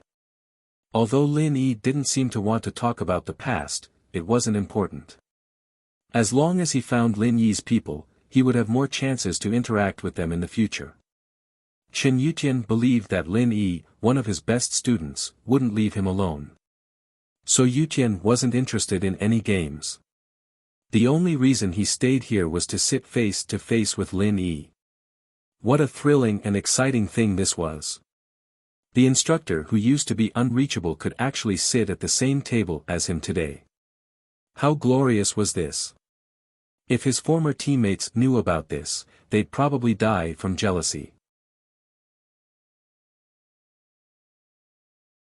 Jiang Wen and Taizao froze at Yutian's words. They thought that it was just a normal topic, and Yutian would just say a few words. They didn't expect him to keep it a secret. Was there something special about this instructor's identity? But, even if it was special, it had nothing to do with Jiang Wen and Taizao. They didn't dare to be interested. Jiang Wen was getting impatient, but he continued, then, Yutian bro, do you want to drink as a penalty or dare? I'll drink as a penalty. Yutian's alcohol tolerance was quite good, especially after being stationed at the border for the past few years. It was hard to get through the cold winter nights without alcohol, so his alcohol tolerance was much better than before. Yutian opened a bottle of red wine and drank it without blinking. He turned to Yushu and asked, "Shu, do you have a boyfriend?" Chen Yutian felt that his sister was getting more and more open-minded. He wanted to test her to see if she had a boyfriend. "Oh, I want one too, but Yao Yao sis isn't good enough. She doesn't have a boyfriend, and I can't find one either," Yushu said angrily. "No." Yutian froze. Still, this was good news. It was just that her sister's way of thinking was a little weird. Was she really that close with Meng Yao? Why did she have to be a mistress? No. Yushu shook her head. "Alright, it's my turn to ask. Yao Yao sis, when are you going to find a boyfriend?" "I don't know." Meng Yao glared at Yushu. "Don't keep asking weird questions. This is truth or dare, of course I have to ask weird questions." Yushu didn't care. "Man, I still want to do 3P. If you don't find a boyfriend, when will it happen?" Ha! Not only Jiang Wen and Taizao, but Yutian's eyes widened as well. He didn't expect Yushu to say something like this. 3P. Jiang Wen's face twitched. It felt good to do 3P, but he didn't have the guts to do it with Yushu. He didn't want to die yet. Lin Yi, on the other hand, was used to it. He sat there expressionlessly. "Shu, didn't I tell you not to say it? Why are you using such vulgar words?" Meng Yao was getting angry. "Yao Yao sis, I didn't say that. I said 3P, not asterisk asterisk." Yushu argued. "It's the same. Don't say it again." Meng Yao humphed. "Fine, I'll tell you when I get home." Yushu whispered. "Not even when you get home." Meng Yao glared at her. She didn't want to continue this topic. "Alright, you can continue asking Taizao bro questions." Taizao's heart skipped a beat. Yushu was still asking questions. No way. But before he could say anything, Yushu started the second round of questions. "Taizao bro, do you still wet your bed?" Yushu wasn't stupid. Taizao's rejection of dare made her feel that something was wrong. She thought that Taizao must have wet his bed, so she decided to ask a similar question. "You can't do that. I've asked this question before." Taizao jumped up.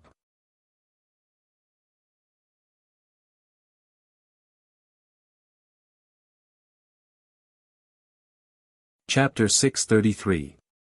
Chapter 633, the same question. Yutian and Jiang Wen didn't say anything because they knew about Taizao's problem. They just didn't say it out loud. But Jiang Wen felt that Yushu's question was a bit sharper. This girl was really hard to deal with. Yutian could only smile bitterly. He didn't know if his sister was really just a coincidence or if she knew something beforehand. This question is different from the previous one. The previous question was, how old did you stop wetting your bed? The question now is, do you still wet your bed? Is it the same? It's obviously not the same, isn't it? Yushu explained with her fingers. Isn't it the same? Taizao felt a headache coming on. Taizao bro, you said it yourself. It's not the same, not the same. You can answer now. Yushu said. Taizao didn't think that he'd fall into Yushu's trap again. He smiled bitterly, not daring to choose dare this time. He picked up a bottle of red wine. I'll drink this as punishment. I refuse to answer. After finishing the wine, Taizao took a few deep breaths and recovered a bit. Seeing that Jiang Wen was getting impatient, he quickly asked, and bro, it's my turn now. I want to ask you, what does your ideal girlfriend look like? Ideal girlfriend. Jiang Wen saw that it was time for him to show off again.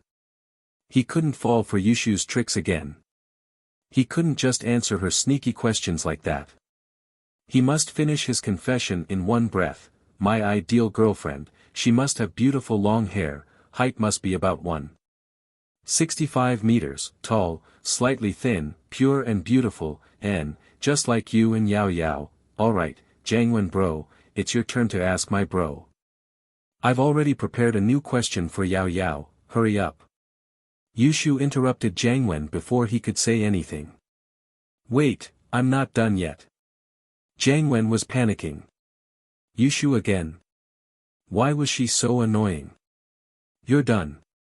Taizao bro asked you what your ideal girlfriend looks like, and you've already answered, just like Yao Yao sis. Yushu said. See, you're done. I'm not done yet, I haven't explained the rest yet. Jiangwen was pissed. Do you still need to explain? Then hurry up and explain. Yushu was a little impatient, and said dully. Where was I? Jiangwen asked, forgetting his lines after being interrupted by Yushu. You said that you want to find a girlfriend, just like Yao Yao sis. Yushu said, alright, Jiangwen bro, I hope you can find a girlfriend like Yao Yao sis. Do you have anything else to say? Wah. Jiangwen froze. Find a similar one. I'm looking for Meng Yao. What's the point of looking for someone like her? So he hurriedly said, I want to find Yao Yao. That won't do. Yao Yao already has someone she likes, and I don't like you. Yushu waved her hand. Alright, let's move on to the next round. Jiangwen was so pissed off that his nose was crooked. Was this Yushu sent by the heavens to go against him? Although he didn't finish his sentence, Jiangwen couldn't continue with Yushu's interference. Alright, let's move on to the next round. Yutian bro, do you still want to marry Ling Shan? I'm not thinking about it anymore. I feel like the gap is getting bigger and bigger, and the hope is getting smaller and smaller. Yutian didn't avoid this question. He shook his head and said faintly. Yutian finished answering this question, and now it was Yutian's turn to ask Yushu. Yutian thought about what he should ask his sister. He had asked everything he needed to ask. His sister didn't have a boyfriend yet, so she was probably still pretending to get a room. She was still as dumb as before.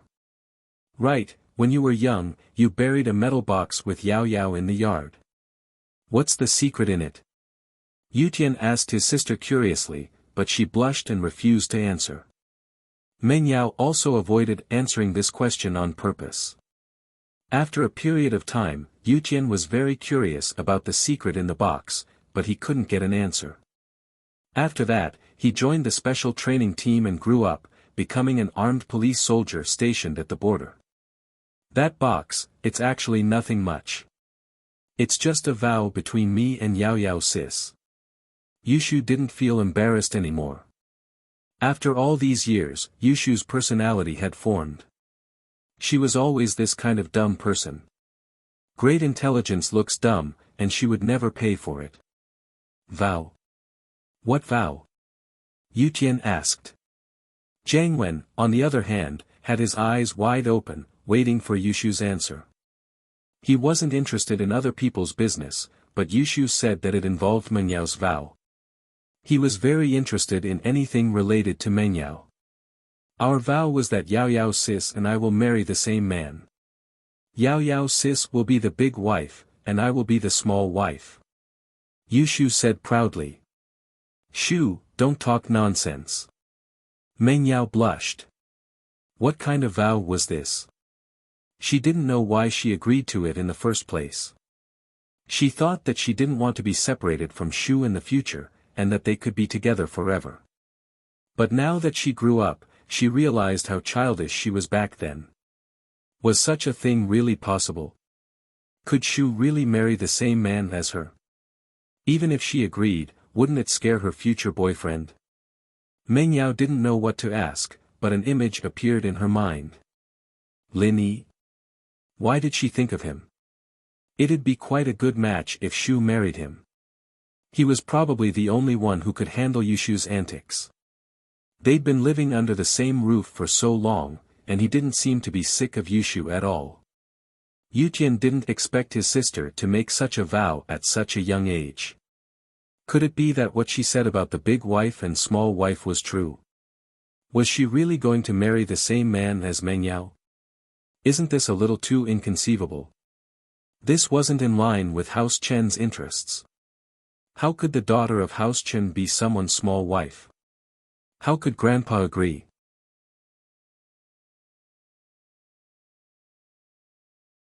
Of course, if that man was very powerful and was the target of competition from the noble houses, then it was possible. But this kind of person was too rare. Even if there was one, would he be able to stand his sister? If he didn't enjoy the tenderness of a small wife, he would be tricked to death by the small wife.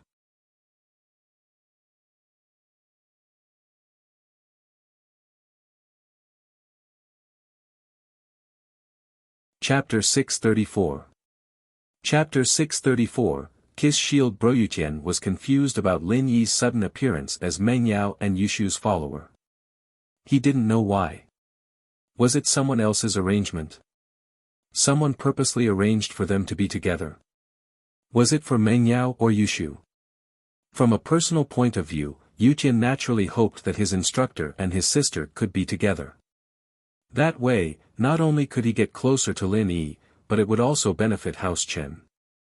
Lin Yi was already at the peak of the middle phase of the golden class, and he was about to break through to the late phase of the golden class. Now, he was probably at the late phase of the golden class. At least, Yutian couldn't see through Lin Yi's true strength. Lin Yi's strength was like a phoenix's feather among the young generation of the noble houses. It wasn't impossible for his sister to marry him. Jiang Wen, on the other hand, had a bigger headache. He didn't expect Yushu and Meng Yao to agree to marry the same man when they were young. Wasn't this making things difficult for him? It seemed like he had to think of a way to expose Yushu and Meng Yao. This was something he had to do. Otherwise, pursuing Meng Yao would become an impossible mission. Let Yushu be a small wife. Jiang Wen didn't dare to. First, he couldn't take it. He only had one heart. Even if he was the boss of an organ trafficking organization, if his heart exploded, he wouldn't be able to find a replacement. Even if he could find one, it would be long dead. Second, with Yushu's background and identity, he wouldn't be able to take it.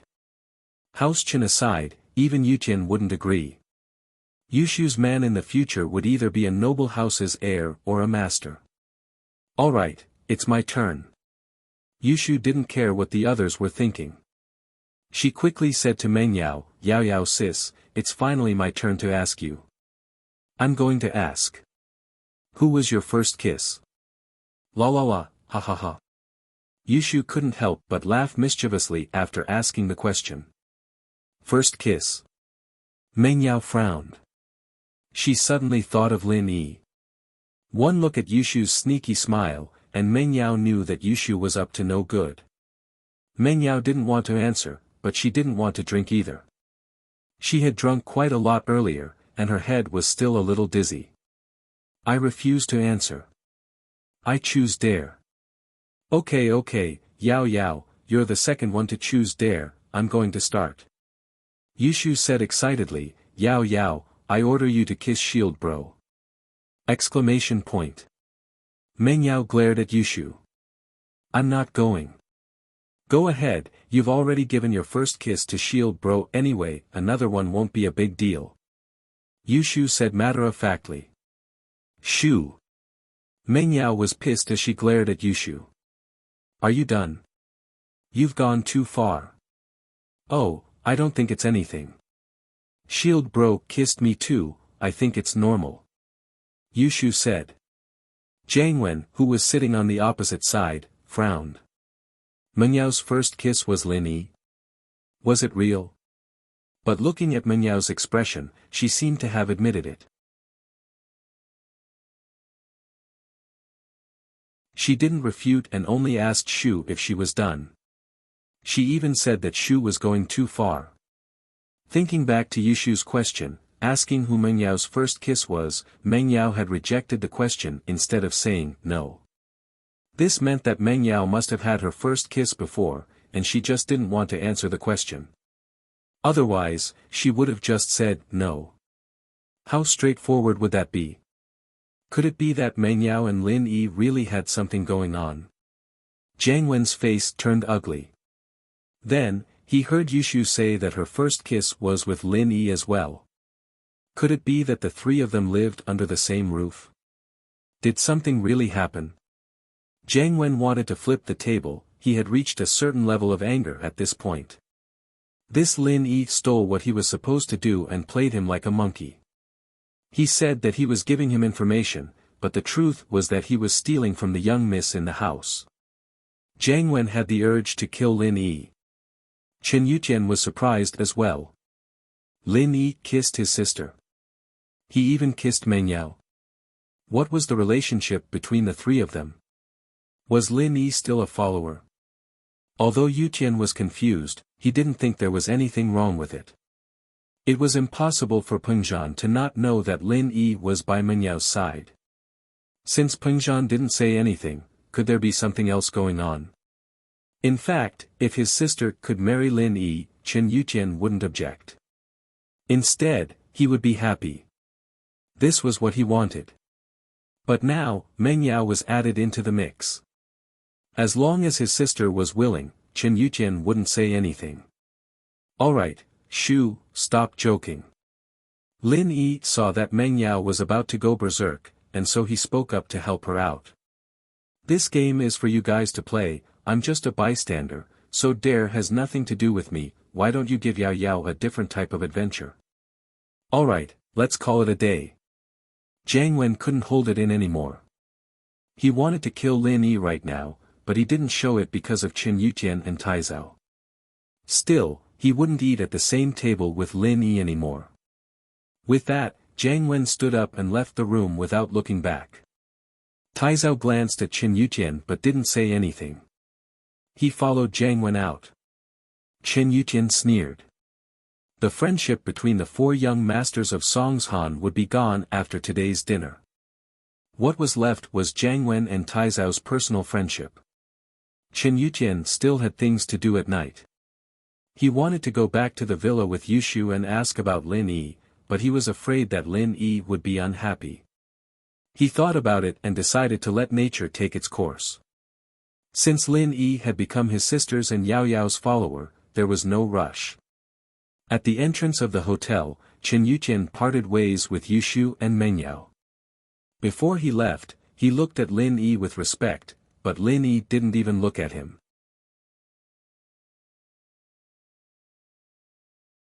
Instead, he acted like a follower, driving Meng Yao's Audi S5 over and waiting for them to get in. Chen Yuqian had no choice. He waved at Yushu and left after telling her to take care of herself. He wanted to remind Lin Yi to be careful of Jiang Wen. Jiang Wen wasn't a generous person, and today's events made him lose face. He would definitely take revenge. But thinking about Lin Yi's strength and skills, his reminder was unnecessary. Chen Yuqian shook his head and left.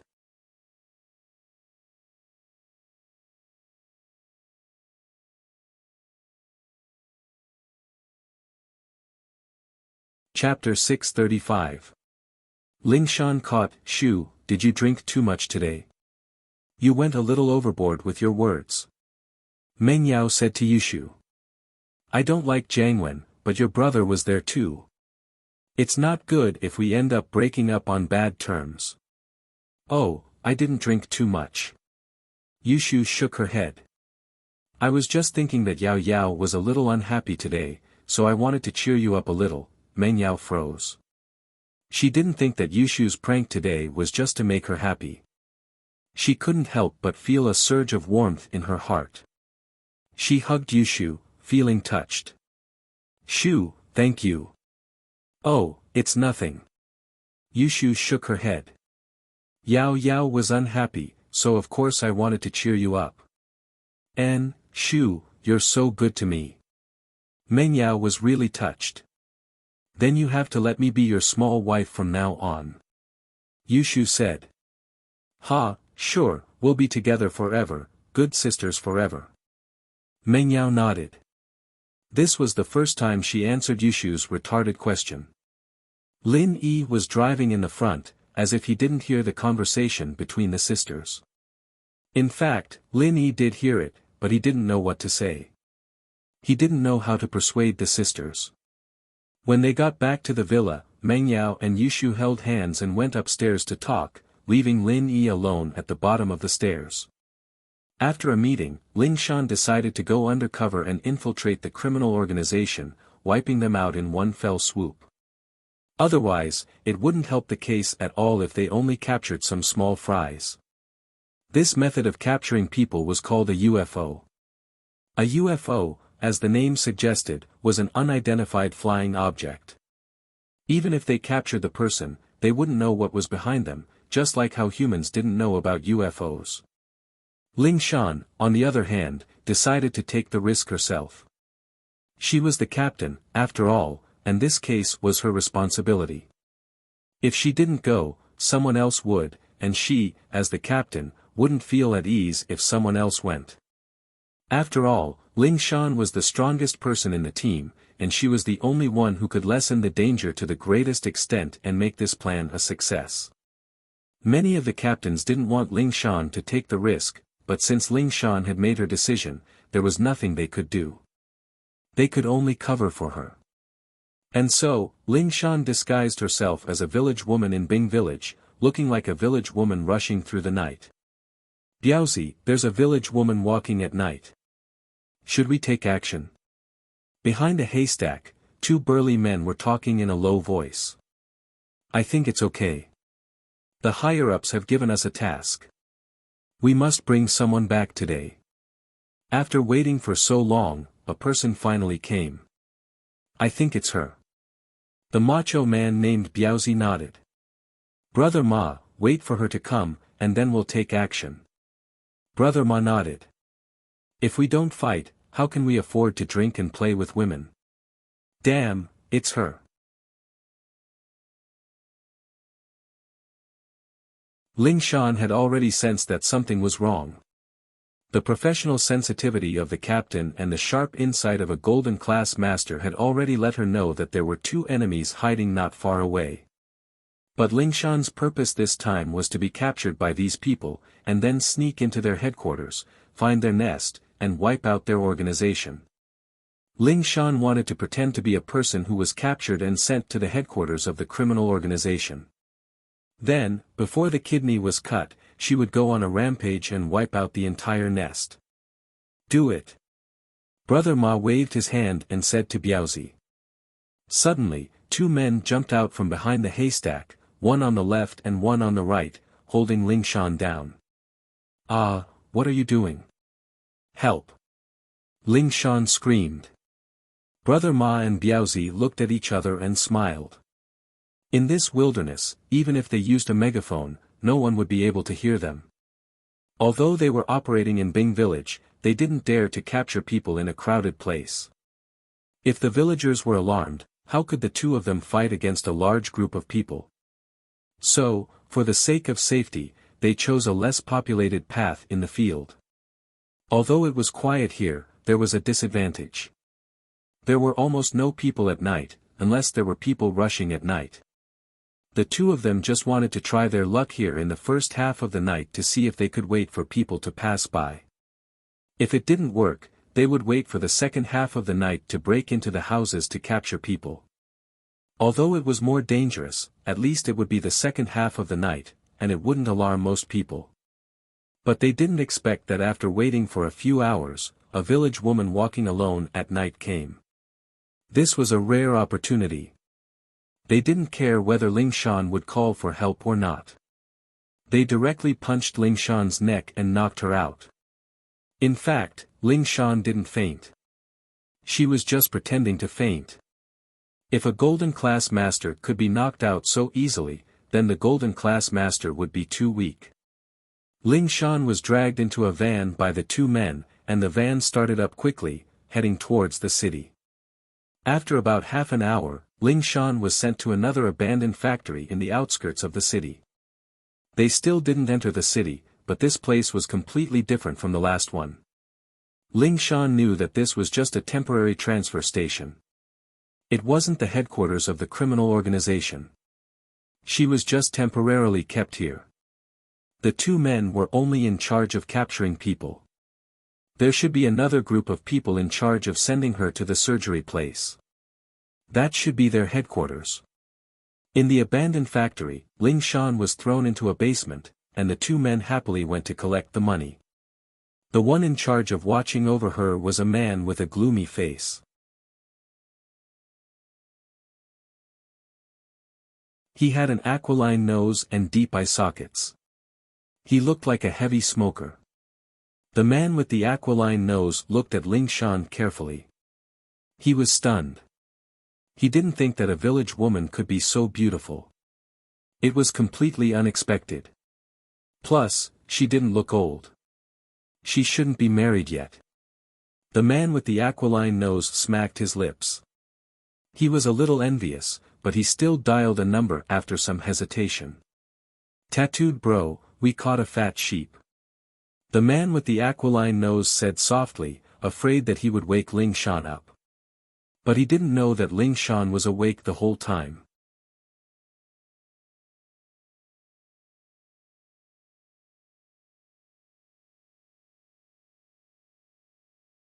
Chapter 636. You brought her here. Of course, tattooed bro, I've already sent them to look for a new target. The man with the aquiline nose said carefully. In fact, he knew very well that the two guys went to drink after taking the money. Finding one target in one night was already good enough, how could they go back to look for a second one? So he quickly said, "Right, tattooed bro, the fat sheep is a girl, very pretty, maybe she's even a virgin. You can enjoy her first." "Oh. Really? I got it." The tattooed guy didn't show anything on his face, only saying faintly. The man with the aquiline nose didn't know that the tattooed guy had a boss above him. He thought that the tattooed guy was the boss, so he offered Ling Shan to him. After hanging up, the tattooed guy quickly walked to Jiang Wen's side. "Bro, the people down there caught a girl, I heard she's not bad, maybe she's still a virgin, do you think you should?" "Oh." Jiang Wen raised his eyebrows. He was extremely pissed off right now, and other than venting his anger, he couldn't find a way to vent it out. When he heard that the people down there had caught a girl, he was immediately interested. "Let me see her." Although the people down there weren't that high up in the hierarchy, they still received quite a lot of money after doing their jobs. They were allowed to go to high-class nightclubs, and it wasn't like they hadn't seen pretty girls before. If they were called pretty girls, and they even dared to call Jiang Wen, then they must be pretty girls. Jiang Wen was just worried that he didn't have a place to vent his anger, and now someone had delivered themselves to his doorstep. Jiang Wen was very happy. The tattooed guy sent a car to the aquiline nose guy's transfer station, and very quickly, Ling Shan was brought to the headquarters and locked up in their own prison. She was indeed very pretty. This was the tattooed guy's first impression of Ling Shan.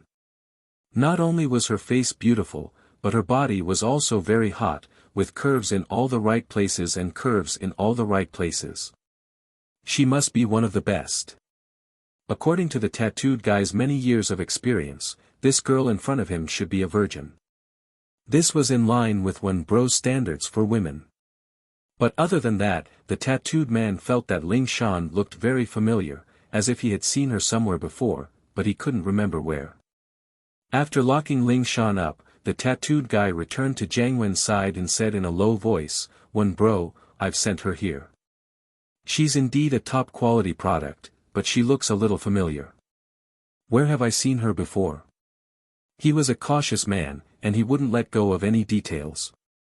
Otherwise, he wouldn't have been in charge of this place for so long. When Jiang Wen's brother was here, the tattooed man was the person in charge of this place. "Where have I seen it before?" "What do you mean?" Jiang Wen frowned. "Someone you know?" "I don't think I know him."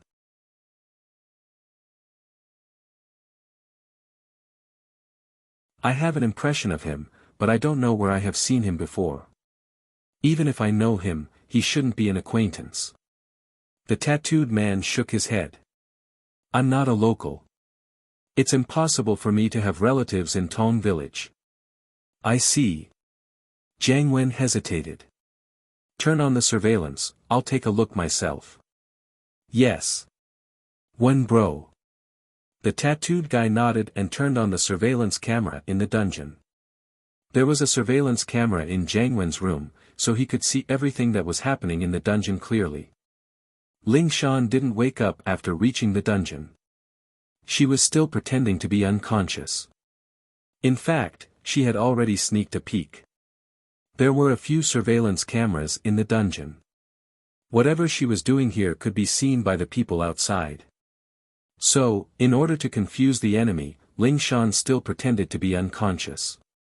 This should be the headquarters of the kidney trafficking organization, right? She wondered if Lu Wangli and the others outside received the signal. Not good, the tracking device on Captain Song has lost its signal. Lu Wangli stared at the surveillance screen nervously and exclaimed. Before Ling Shan left, she had brought a signal transmitter with her. In other words, wherever Ling Shan was, the tracking device would be able to see it. This would make it easier for them to destroy the enemy's lair. However, after Ling Shan was brought to the first transfer station, the signal was lost. Could it be that something happened in the middle of this? Lu Wangli's face was filled with nervousness, and so were the others around him. They all stared at the screen nervously. The tattooed man wasn't an idiot. He had been doing this for so long and nothing had happened. Of course, he had his own methods. He was afraid that the police would send someone to sneak in, so he brought a signal transmitter with him. So, he had already blocked the signal on the car that was used to pick up Ling Shan. It was the same for the entire headquarters. Other than the special wired network phone, there was no signal on the phone. Of course, Jiang Wen's own phone had been transferred through the call forwarding system, so he could still receive the signal. The surveillance screen was turned on, and the focus of the camera was getting closer and closer. Jiang Wen finally saw Ling Shan's face clearly. He couldn't help but curse, "Fuck. What's wrong, Wen bro?" The tattooed man was stunned by Jiang Wen's reaction. He didn't know why Jiang Wen had such a big reaction. "Wen bro, do you know her?" "Why not?" "Ling Shan. The captain of Songshan's criminal investigation team." Jiang Wen's eyes widened. "Chen Yutian's target, why did you bring her here?" "Ah. It can't be. You brought the captain of the criminal investigation team here." The tattooed man was dumbfounded. He didn't know why this person looked so familiar. So she was the captain of the criminal investigation team. This was a character that often appeared on TV.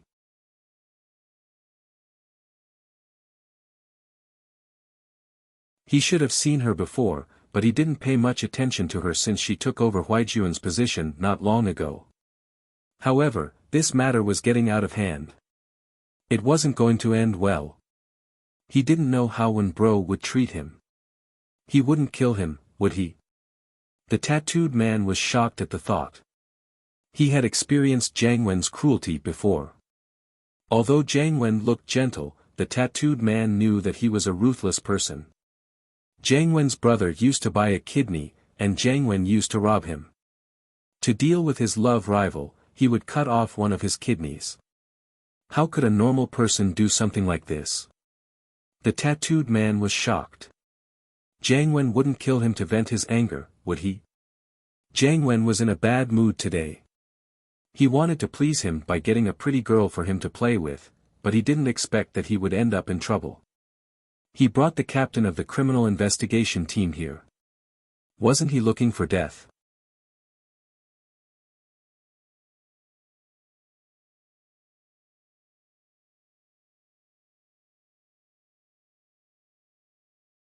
Chapter 637. Give them a warning. Jiang Wen waved his hand, a faint smile on his face. So what if they want to? Wen bro, are you saying that you want to have a taste of her? The tattooed guy thought that Wen bro was quite brave. daring to touch a police beauty? Of course not. Jiang Wen said, she knows me, I don't want to die yet. Plus, she's Chen Yuqian's woman, why would I touch her? Then what about you, Wen bro? The tattooed guy was confused. Haven't the police been keeping an eye on us? That's good, since they're keeping an eye on us, we'll teach them a lesson and let them know that it's better to turn a blind eye to some things. Jiang Wen smiled coldly, what do you think the police will do if the captain of the criminal investigation department loses a kidney? Ha, that would be so embarrassing. The tattooed guy laughed. That's right, I want to teach the police a lesson, a warning at the same time. Let them know that they can't meddle in everything, that it's better for them to live in peace. Otherwise, the consequences will be dire. Jiang Wen said. Put some drugs in the prison and knock her out. Oh. The tattooed guy was surprised, knock her out. From what I know, this Ling Shan is a golden class master, none of us are her match yet. Jiang Wen said, this girl must be trying to sneak into the headquarters, that's why she's been hiding her strength. Let's fulfill her wish and let her hide until she loses a kidney. Okay, I understand. The tattooed guy nodded quickly, thinking that Jiang Wen was indeed cruel, he was willing to cut off a kidney for such a beautiful girl. Plus, this girl's identity wasn't simple at all. Wait, tell the people in the outskirts to evacuate. Tomorrow, we'll use the third stronghold, we'll give up on this one. Jiang Wen called out to the tattooed guy who was about to leave. Ling Shan should have a signal transmitter on her. That stronghold should be exposed already. Yes. The tattooed guy replied and left. Jiang Wen shook his head slightly as he watched the tattooed man leave. Yuqian bro, I'm really sorry. It's your fault for choosing such a troublesome girl. If she had obediently followed you back to the Chen family, how could she have lost a kidney? But, Ling Shan was just a small interlude. He didn't care at all. Cutting out Ling Shan's kidney would only bring two results, one was for the police to give up, and the other was for them to be furious. However, so what if he flew into a rage out of humiliation? They still couldn't find where their headquarters was, and Ling Shan had reached the point where she couldn't take it anymore. That was why she decided to pretend to be captured and sneak into the headquarters. Jiang Wen didn't mind at all. He was a ruthless man, and he didn't care about things like that. What troubled Jiang Wen now was Lin Yi's problem. Jiang Wen was very annoyed, Lin Yi, this bastard. How dare he get involved with Meng Yao and Yushu?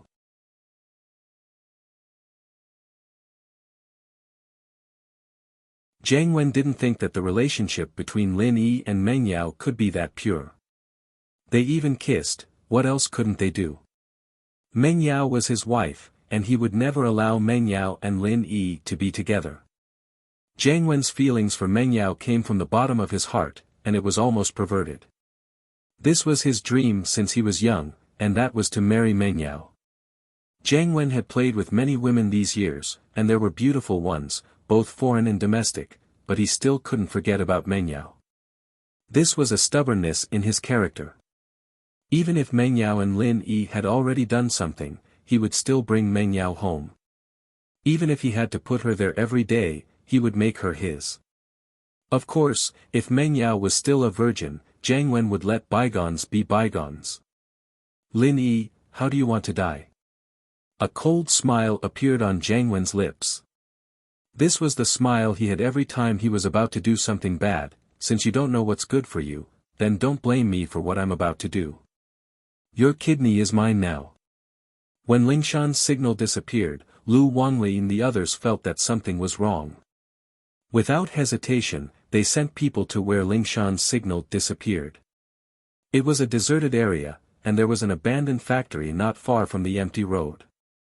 But when Lu Wangli and the others surrounded the factory, they found nothing. There was no one in the factory, but the people inside had left in a hurry, and it wouldn't have been long either. The light bulb was still warm, which meant that it had been lit the whole time. There were also some instant noodle bags and other food waste on the ground, as well as some ragged ropes. Evidently, the enemy had their guard up.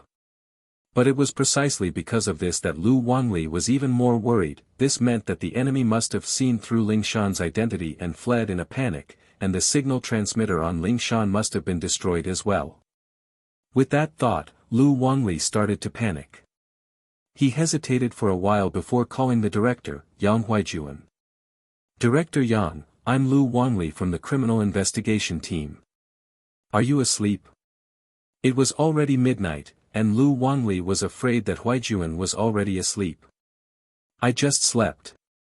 "What's up?" Ever since Huijuan took the medicine that Lin Yi had given him, his internal injuries had healed. He didn't feel any pain anymore, and he could sleep peacefully without the need for painkillers. He didn't feel any discomfort when he was woken up by the phone. "Director Yang, Captain Song seems to be in trouble," Lu Wanli said carefully. "Trouble? What happened? Tell me the details." Huijuan's sleepiness was all gone when he heard that Ling Shan was in trouble. He sat up and asked. "It's like this, Captain Song found out the location of the criminal organization, so." Lu Wanli told Huijuan about Ling Shan's undercover work. "Who told her to go? Why didn't she ask for permission first?"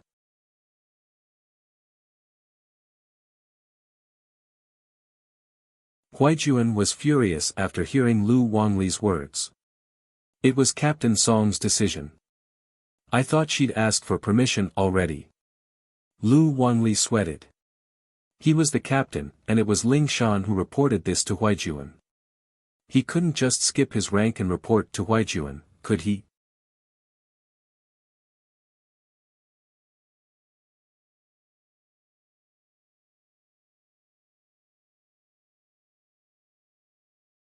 Chapter 638. Huijuan washed his face and rushed to the police station. Huijuan hung up, washed his face, and rushed to the police station, but Huijuan wouldn't be of much use even if he went. Even if he knew that Ling Shan had lost contact with them at the transit station, it wouldn't change anything. The people at the transit station had already left, and there wouldn't be any valuable clues left. The criminals were cunning, and they didn't leave any openings. Ling Shan was lost just like that. Huijuan couldn't do anything even if he was worried. All they could do now was wait for the criminals to talk to the police. They obviously knew about Ling Shan's identity already, and yet they still wanted to capture her. Their goal was obvious. They either wanted to show off to the police, or they wanted to use her as a hostage to achieve their goal. But no matter what, he had to wait for the criminals to contact the police first. This Song, he's really troublesome. Huijuan rubbed his sleepy eyes as he sat in his office. He hadn't slept for the whole night, discussing the direction of the case. He was tired. But it was much better than before. Lin Yi's medicine was still effective. In the past, staying up all night would cause him to get sick, and he had to use medicine to suppress it. But now, other than fatigue, he didn't feel any discomfort. Of course, fatigue was a normal reaction. Even a healthy person would feel uncomfortable after a night of no rest. Lin Yi? Huijuan suddenly thought of Lin Yi. Did Lin Yi have a way?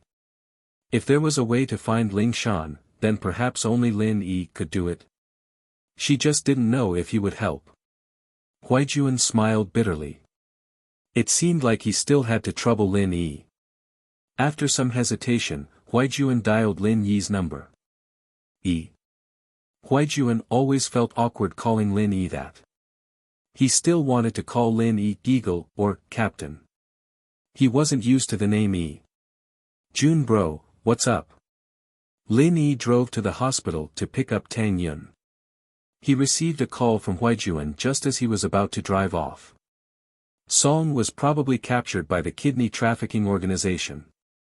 Huijuan didn't bother with pleasantries as he told Huijuan the reason for the call. "Oh, it's normal for a girl like her to be captured."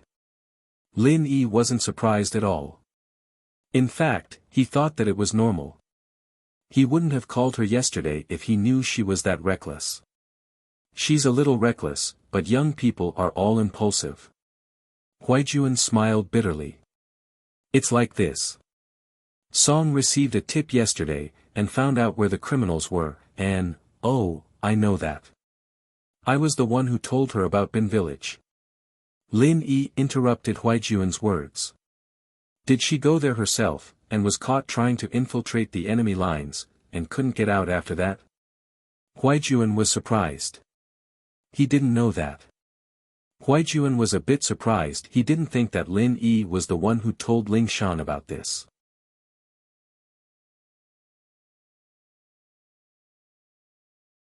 It seemed like they were still in contact, and pretty close, too. Lin Yi wouldn't abandon Ling Shan then, would he? Very simple logic. Lin Yi smiled. With Ling Shan's personality, this wasn't surprising at all. What do you need from me? Can you find her, or save her? Huaijuan asked directly, no need for hypocritical pleasantries between Lin Yi and Huaijuan. I'll try. Lin Yi was getting a headache. This Ling Shan really knew how to cause trouble. He was going to be busy. Lin Yi didn't want to get involved in this at first, but since Huaijuan had spoken up, Lin Yi had no reason to refuse. Thank you, Eagle. Huaijuan sighed in relief. Lin Yi wasn't one to make promises easily, but once he did, he'd do his best to keep it. Oh, I'll hang up first. I'll think about what to do. Lin Yi didn't say anything and hung up the phone. If he wanted to find Ling Shan, he'd have to help Jiang Wen. It seemed like he really did have to go look for Jiang Wen. Whether or not he cut someone else's kidney had nothing to do with Lin Yi. Even if Lin Yi knew about it, he wouldn't do it. But now that it was related to Ling Shan, and Lin Yi didn't like this Jiang Wen.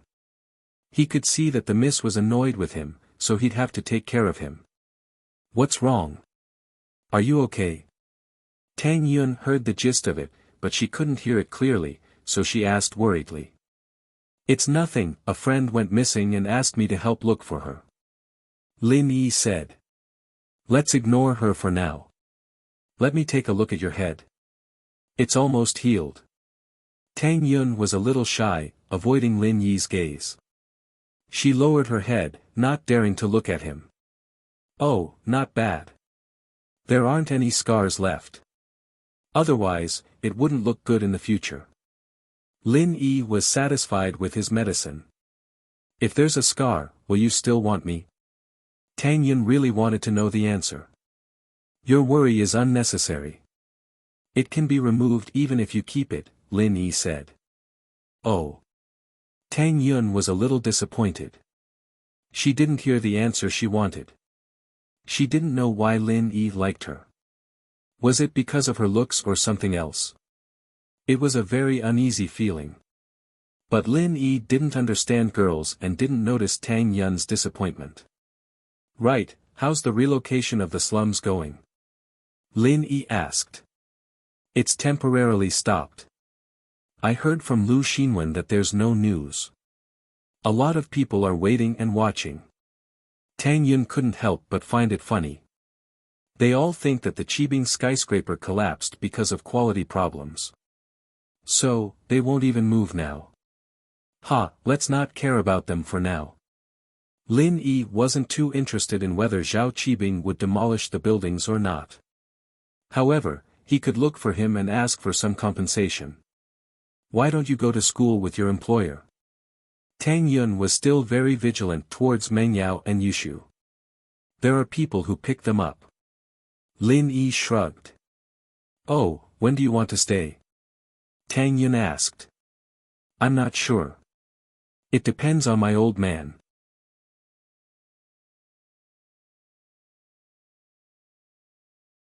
Lin Yi shook his head. You seem to be very hostile towards them. I'm not. Tang Yun didn't admit it. When they arrived at school, Lin Yi and Tang Yun separated in front of the classroom. Everyone in the school knew about their relationship.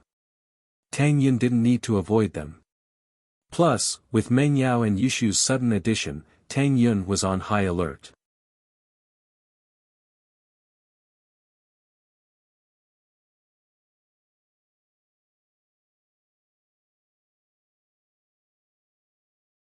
Chapter 639.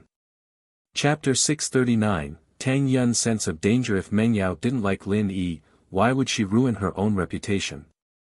She was a girl from a respectable family, how could she not care? There was only one possibility, she really did like Lin Yi, that's why she said those things. Especially when Meng Yao whispered something in Tang Yun's ear before she left. It made Tang Yun even more vigilant. She said that she wanted to pursue Lin Yi. Tang Yun didn't know how she should fight with Meng Yao, and she didn't know if she should fight or not. It all depended on Lin Yi's attitude. If Lin Yi didn't like Meng Yao, then Tang Yun wouldn't be worried, but Lin Yi's attitude was a bit ambiguous. He probably had feelings for Meng Yao and Yushu. This was the source of danger for Tang Yun. They lived under the same roof, and it was inevitable that feelings would grow. Now, she could only take it one step at a time. Lin Yi came to the classroom and looked at his empty desk. He suddenly thought of Xiao Xiao. He hadn't seen her in a while. It had been so many days since he came back from Yanjing, and Xiao Xiao still hadn't come back. Was she still in Yanjing? Lin Yi wanted to send a text to greet her. After all, their relationship had improved a bit, and it wasn't as tense as before. But thinking about Xiao Xiao's personality, he put down his phone. She was the type of person who'd go with the flow. Who knew what she would do if he took the initiative to contact her? Lin Yi was thinking about Xiao Xiao when Xiao Xiao's text came. Lin Yi, why haven't you contacted me in so long? Do you not have me in your heart? Lin Yi didn't know whether to laugh or cry as he looked at the message. He didn't know how to reply. Busy, when are you coming back? Xiao Xiao was sitting on the hospital bed, bored out of her mind. Tianlong had returned and was by her side. Xiao Xiao, you're texting a friend? Tianlong was surprised to see his daughter's message.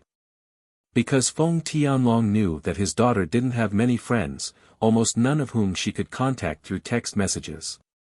That was because other than her friends who raced with her, she had no real friends. Oh, it's Lin Yi. You've met him before. Xiao Xiao didn't hide it. Lin Yi? Tianlong's eyes lit up, are you close with him? It's all right. Xiao Xiao was a little annoyed at how Lin Yi was changing the topic. Busy? Busy with what? Was he busy dating Tang Yin or being Meng Yao and Yushu's follower? He's really not your boyfriend? Tianlong suddenly asked. Ah. Xiao Xiao's heart skipped a beat as her face heated up. Had her father noticed something? Her father had asked a similar question before, but Xiao Xiao had denied it. Why was he bringing it up again today? But Xiao Xiao remembered her body's condition and decided to go all out. Not yet, for now. Not yet? Tianlong's heart skipped a beat, trying to date. I'm going after him.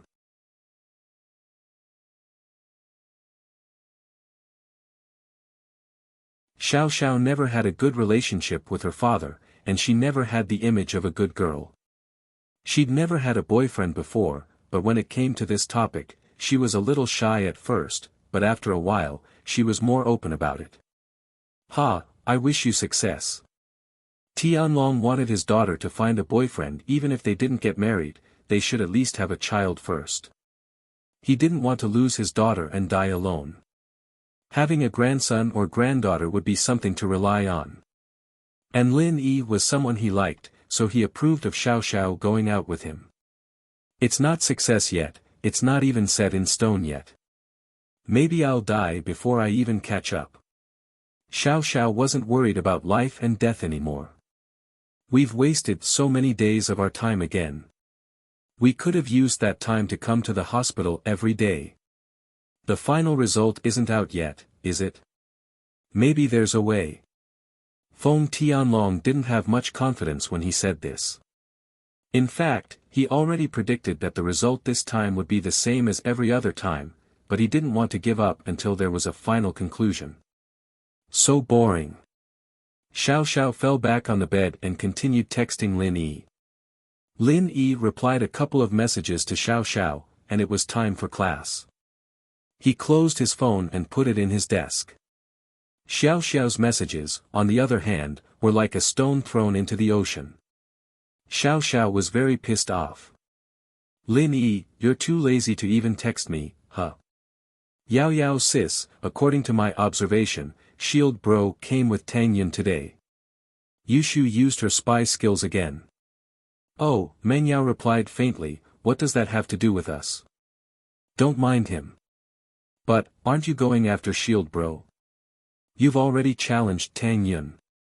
If we don't do anything, Tang Yun might think we're scared and give up. Yushu provoked. Let her think what she wants. Meng Yao wouldn't fall for it. She knew that only Pinliang and Jiang Wen would fall for Yushu's tricks. Oh. Yushu was a little dejected. Yao Yao wouldn't budge no matter what she said, so she could only give up. Meng Yao had been paying attention in class, but Yushu's words messed up her mind. She rejected Yushu's suggestion, but her heart couldn't calm down at all. Meng Yao didn't even realize it until the end of class, still staring at the textbook in front of her. Yao Yao. Yushu waved her hand in front of Meng Yao. What? Meng Yao said, startled. She snapped back to reality and glared at Yushu. Are you trying to scare me to death? Yao Yao, are you in love? Yushu looked at Meng Yao curiously. What love? What are you talking about? Meng Yao's heart tightened as she looked at Yushu fiercely. The TV says that when women are in a daze, it means that they're in love. Just like you, Yao Yao, Yushu said. You believe whatever the TV says? Why don't you believe in TV shopping? Meng Yao, naturally, wouldn't admit that she was in love. She didn't think she'd die from it.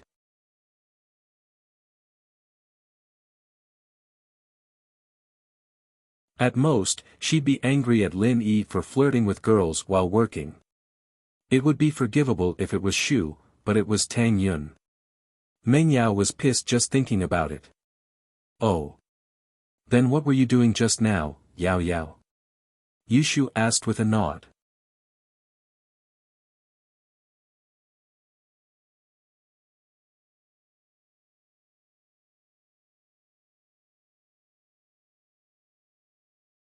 Chapter 640. Pinliang's mission. Pinliang had a heavy responsibility today, and that was to poison Yushu. Although it was against the law, Pinliang didn't feel any guilt at all. To him, the more damaging something was, the better it was. He was more than happy to cause some trouble in the school. Now that his uncle was no longer a shareholder of the school, it would be best if something bad happened to the school. His love for Meng Yao had turned into hatred, and it was the same for Lin Yi. With Jiang Wen as his love rival, Pinliang didn't dare to have any thoughts about Meng Yao anymore. However, not pursuing Meng Yao didn't mean that he didn't hate Meng Yao. This time, he was going to make Peng Zhan pay for this, and let Meng Yao experience the feeling of turning from a high and mighty princess to a poor Cinderella. Only after experiencing a huge change could a person be enlightened. At this moment, Pinliang finally understood that Meng Yao was just messing with him. She never liked him. Even if Meng Yao didn't do it herself, she allowed Yushu to do it. These two girls, as well as Lin Yi, he would never let them go. And Jiang Wen, the day Zhang Naipeo leaves the mountain will be the day of your death. The wounds on Pinliang's body had recovered. Through Yao Wang, Fabai had asked for some Dr. Kang's medicine. Other than losing a kidney, Pinliang was fine. However, when he returned to school, Zhong Pinliang noticed that his classmates were looking at him weirdly. He didn't know if it was because he was too sensitive or because everyone was laughing at him for losing a kidney. Either way, Zhong Pinliang was extremely unhappy. This humiliation would be washed away sooner or later. The Pinliang now was different from before. After this incident, he had matured and become more stable. He understood that if he wanted to take revenge, he needed absolute strength. Without absolute strength, he couldn't fight Lin Yi and the others head-on. Of course, this wasn't to let Lin Yi go, but to play dirty. He didn't believe that Lin Yi and Peng Zhan would have a mental breakdown if he didn't play along. Before the last class of the morning, Pin Liang and Xiaofu skipped class together. Pin Liang didn't hide this from Xiaofu. As his other confidant, Xiaofu had done a lot of bad things with him, so there was no way he'd betray him.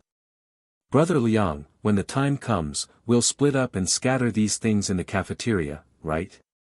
Gao Xiaofu asked as he looked at the small bottles in his hand. "Yeah, I'll take 4 and you take 3. We'll split up so we won't attract attention." Pin Liang nodded. "But does this thing really work? Brother Liang?" Gao Xiaofu didn't believe that the originally harmless vials in his hands had turned into a highly toxic poison after being mixed together. "Of course. You don't know this, but this poison was created by a legendary hermit master. It's called Deadly 7 Herbs Poison, and it's made from 7 different herbs.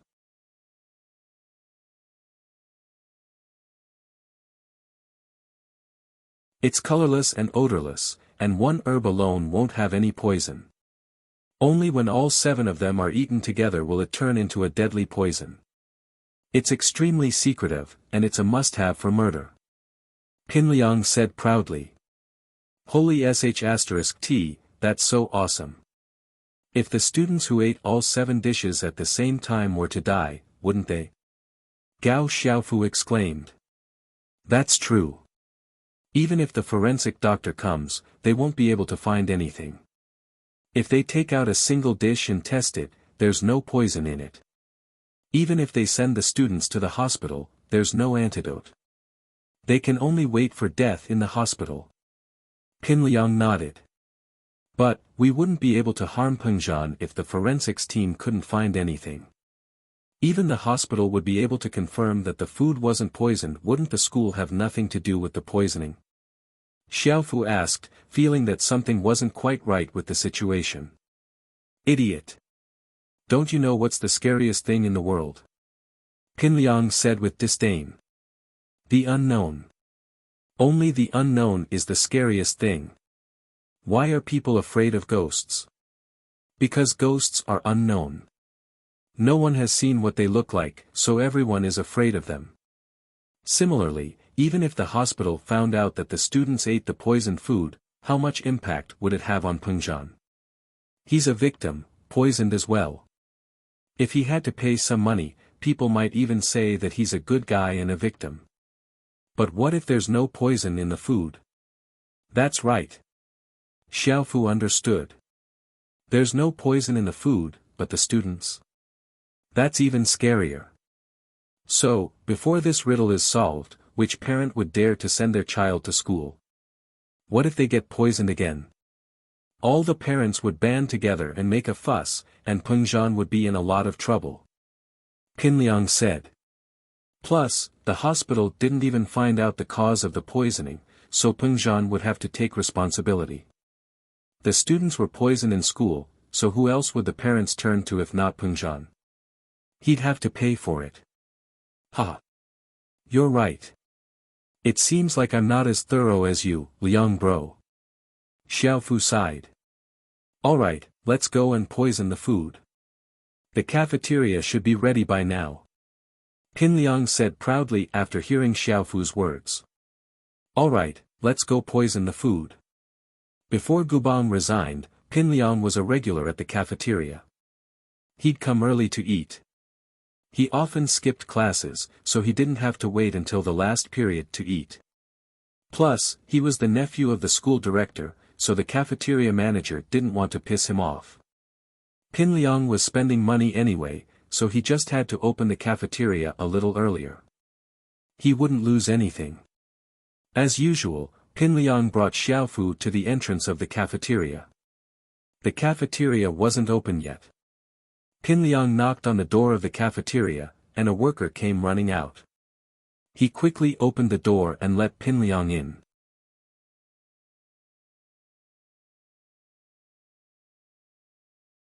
Gubang had left, but that was something only the higher-ups knew about. Even the cafeteria manager might not have gotten the news right away, let alone the cafeteria workers. They thought that Pin Liang had the backing of the school board, and they didn't want to piss him off.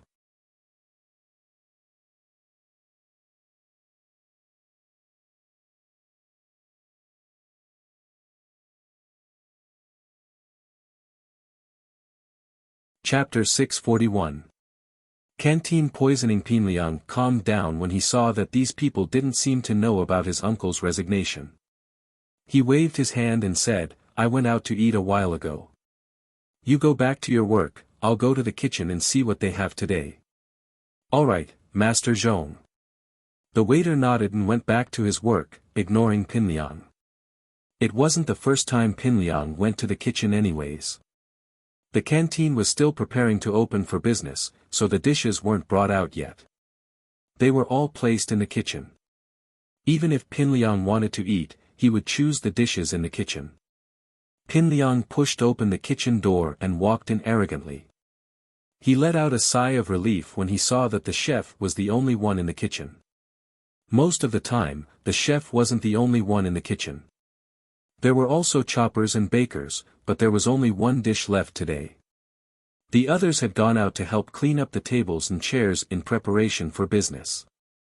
In order to save money, a high school cafeteria didn't have that many waiters. Most of them were part-timers. Pin Liang turned to the chef who was preparing the last dish and asked, "How's the food today? Is there anything good?" The chef turned around and saw that it was Pin Liang, but he didn't mind. He didn't like people who relied on their family's power, but he was still working in someone else's territory. Even if he had a skill, so what if he relied on his hands to make a living? They could just fire him and hire a new chef. Therefore, the chef said, "There's only one dish left, the stewed pork ribs and potatoes. It'll be ready soon. The rest is ready. Have a look yourself." "Oh, then I'll try it first. See if it's good." Pin Liang walked to the chef's side and looked at the stewed ribs and potatoes in the pot. "Go get me a bowl and get me a piece of ribs, I want to try it." "All right, wait." The chef had no choice but to leave the kitchen to get a bowl for Pin Liang. The utensils weren't in the kitchen, but in the disinfection room. Pin Liang waited for the chef to leave before quickly taking out a small bottle from his pocket. He opened the lid and poured the powdered poison into the pot of stewed pork ribs and potatoes. Xiaofu, on the other hand, wasn't idle either. He started pouring poison into the other dishes. The utensils were still being sterilized, and the chef had to close the cabinet before he could take them out. This was enough time for Pin Liang and Xiaofu to work. The two poured all the poison into the pot, but the chef wasn't back yet. The school's daily menu consisted of 6 dishes and 1 soup, just right. 7 bottles of poison were just right. If there was one less dish, it would be difficult to operate. In fact, there were very few people who would order 6 dishes and 1 soup for a meal. Apart from those rich people, almost no one would do so.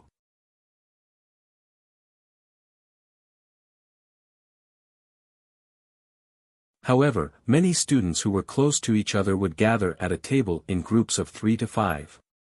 Each person would buy 1 or 2 different dishes, and they would be able to gather 6 dishes and 1 soup.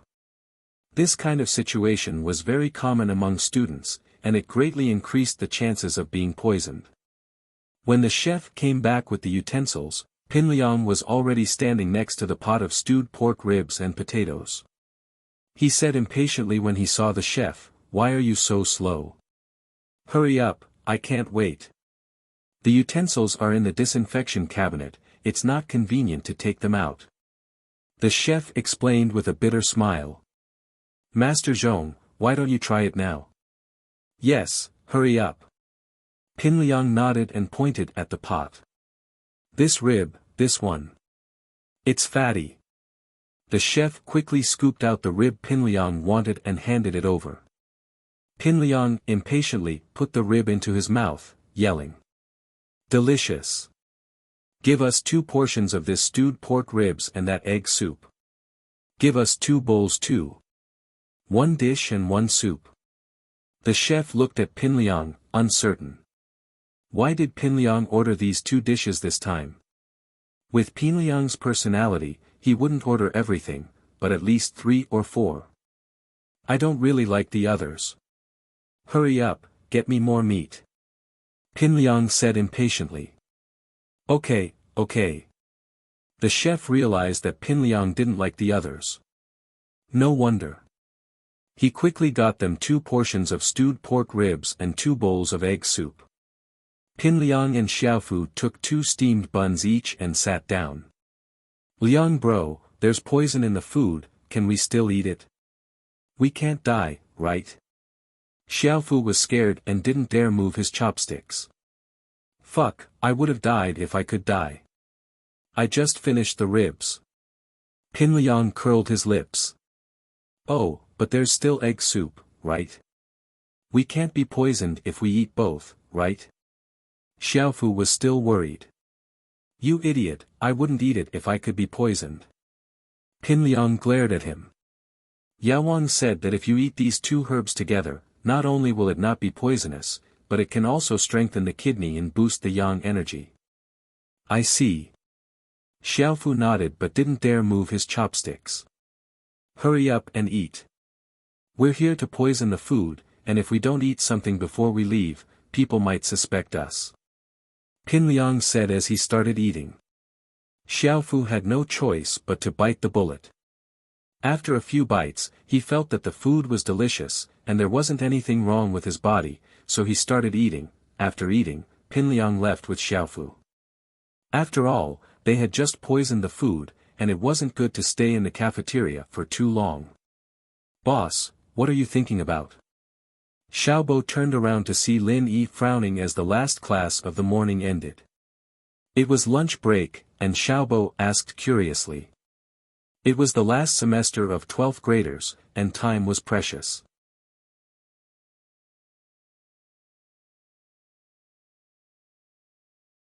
Kong Xiaobo had to study hard, so he spent the whole morning reading books other than greeting Lin Yi. Nothing, let's go eat. Lin Yi was thinking of an excuse to get close to Jiang Wen and ask about Ling Shan. Lin Yi had promised Huaijuan that he would help, but he didn't have a starting point. If it was before, Lin Yi would have barged into Jiang Wen's house and asked for Ling Shan, or he'd kill him if he didn't give it to him. But now wasn't the time. Even if he killed him, he had to find a way to do it discreetly. He couldn't get involved with Ling Shan.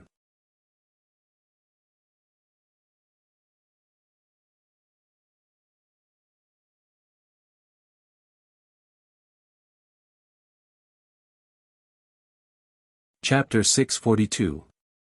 Be in a dilemma. No, I'll call her. Lin Yi said as he walked out of the classroom with Kong Xiaobo. He was about to make a call when he saw Xinwen pulling Tang Yun out of the classroom. Lin Yi smiled and put down the phone. He walked over with Kong Xiaobo. Let's go to the cafeteria together. N. Tang Yun combed the hair on her forehead and nodded slightly. The scar on his head had already disappeared, and there was no sign of injury at all. Lin Yi, I heard you broke Xiao Qibing's legs. Lu Xinwen was a violent person, and she admired Lin Yi for breaking Xiao Qibing's leg. When Qibing came to the slums to show off, Xinwen had wanted to pick up a knife and fight him to the death. She was violent, but she wasn't an idiot. She knew that Qibing had bodyguards around him, and she wouldn't be able to do anything to him even if she went. Xinwen was very angry and worried that Tang Yun's face was disfigured, but Lin Yi broke Xiao Qibing's leg, so she could vent her anger. However, Lin Yi was injured that night, and Tang Yun and Meng Yao were at loggerheads with each other, so Xinwen didn't have the chance to ask Lin Yi. Yes, I did. I was the one who ordered his building to be demolished. Lin Yi said faintly. To him, this kind of punishment wasn't much at all. Not killing Xiao Qibing was already letting him off easy. Holy shit. You're too awesome. According to the news, it collapsed because of poor quality. Xinwen naturally knew that Qibing's skyscraper had collapsed, but she didn't know that it was Lin Yi who pushed it down because the news said that it collapsed on its own. Xinwen was puzzled at that time. Even if Xiao Qibing was a developer that was devoid of conscience, he shouldn't have turned his own skyscraper into a tofu dregs project. How retarded was he? Now Lu Xinwen knew that the truth was not like that. But it's better this way. None of his houses will be sold. Xiaobo, on the other hand, didn't know about this, and kept asking questions. He wasn't too surprised when he found out what had happened. Lin Yi's personality had always been like that, it was just that he'd caused a huge commotion this time. As the four of them talked, they walked towards the cafeteria. Suddenly, Lu Xinwen slowed down and whispered, "Lin Yi, your miss is in front." Lin Yi had actually noticed Meng Yao and Yushu not too far away from them. He only shrugged when he heard Xinwen's words. "Xinwen, stop!" Tang Yun pulled the corner of Xinwen's shirt, stopping her from continuing. Tang Yin didn't want to talk about Meng Yao all the time. Otherwise, people would think that she was scared of Meng Yao. While Xinwen was talking about Meng Yao, Yushu was also talking about Tang Yun. "Yao Yao sis, according to my latest investigation, Shield Bro and Tang Yun are behind us." Yushu whispered to Meng Yao. "Yao Yao sis, what should we do? Do you have any good ideas?" Meng Yao frowned and asked. "He is our follower.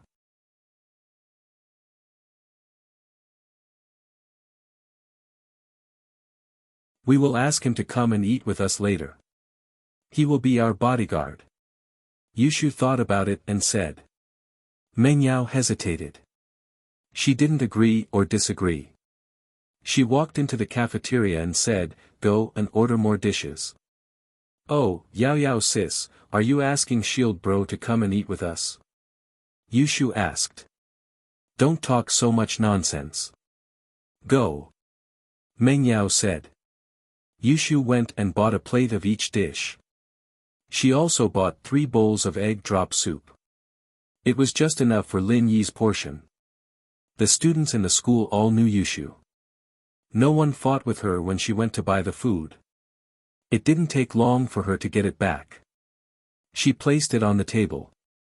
At the same time, Lin Yi and Tang Yun walked into the cafeteria. "Lin Yi." Meng Yao waited for Lin Yi to come in and shouted. "Come here." Originally, Meng Yao wanted Yushu to call Lin Yi. But when she saw Tang Yun, she couldn't help but remember what she said to her that night. Her competitive spirit rose. Lin Yi didn't expect the miss to call him at this time. He paused and looked at Tang Yun apologetically. At this moment, Tang Yun's face didn't look good. She didn't expect Meng Yao to call Lin Yi in the school. Also, this kind of arrogant tone made Tang Yun uncomfortable. Even if Lin Yi was working for you, you didn't have to shout at him like this, right? Although Lin Yi was helpless, he still walked over. Tang Yun followed behind Lin Yi. She nervously held Lu Xinwen's hand. She was afraid that Meng Yao would see through it. Tang Yun raised her head and refused to show weakness. "Sit down and eat with us." Meng Yao pointed at the seat next to Yushu and said to Lin Yi. "I." Lin Yi smiled bitterly. If he sat here, what about Tang Yun? Tang Yun felt wronged and angry. She glared at Meng Yao. She didn't understand why Meng Yao was so domineering. Why did she have to go against her? She could tell that Meng Yao was targeting her. Even if Lin Yi is your bodyguard, it's lunch break now. You should have your own space, right? Lu Xinwen was also a little angry. She knew Lin Yi's identity. Tang Yun didn't refute, but she had a fiery temper. "He wants to protect us while we eat." Meng Yao said word by word. "Yeah. What if someone tries to assassinate us while we are eating? What if someone tries to poison us?" Yushu was always on Meng Yao's side. As soon as Meng Yao opened her mouth, Yushu immediately rushed forward. Tang Yun and Lu Xinwen were speechless. They were eating in the school's cafeteria. How could someone try to assassinate them? However, even though this reason was somewhat unimaginable, it was indeed justifiable. Tang Yun didn't say anything. She only bit her lips and looked at Lin Yi. However, the more Tang Yun didn't say anything, the more Lin Yi couldn't bear to let Tang Yun eat alone. Before Miss and Tang Yun met, everything was fine. Who knew that after they met, Miss would go crazy and start fighting with Tang Yun? Lin Yi was helpless. He didn't know what to do.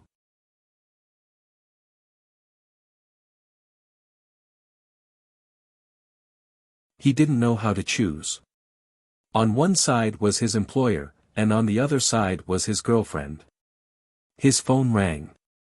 Lin Yi relaxed. He didn't know what to say. It was a good opportunity to have a phone call. Lin Yi smiled as he looked at the caller ID.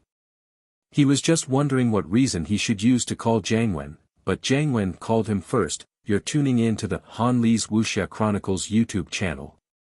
We're so grateful for your support, and don't forget to subscribe to join us on this incredible journey through captivating stories.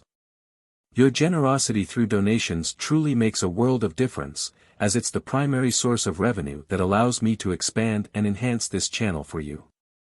Thank you from the bottom of my heart for being a part of this adventure.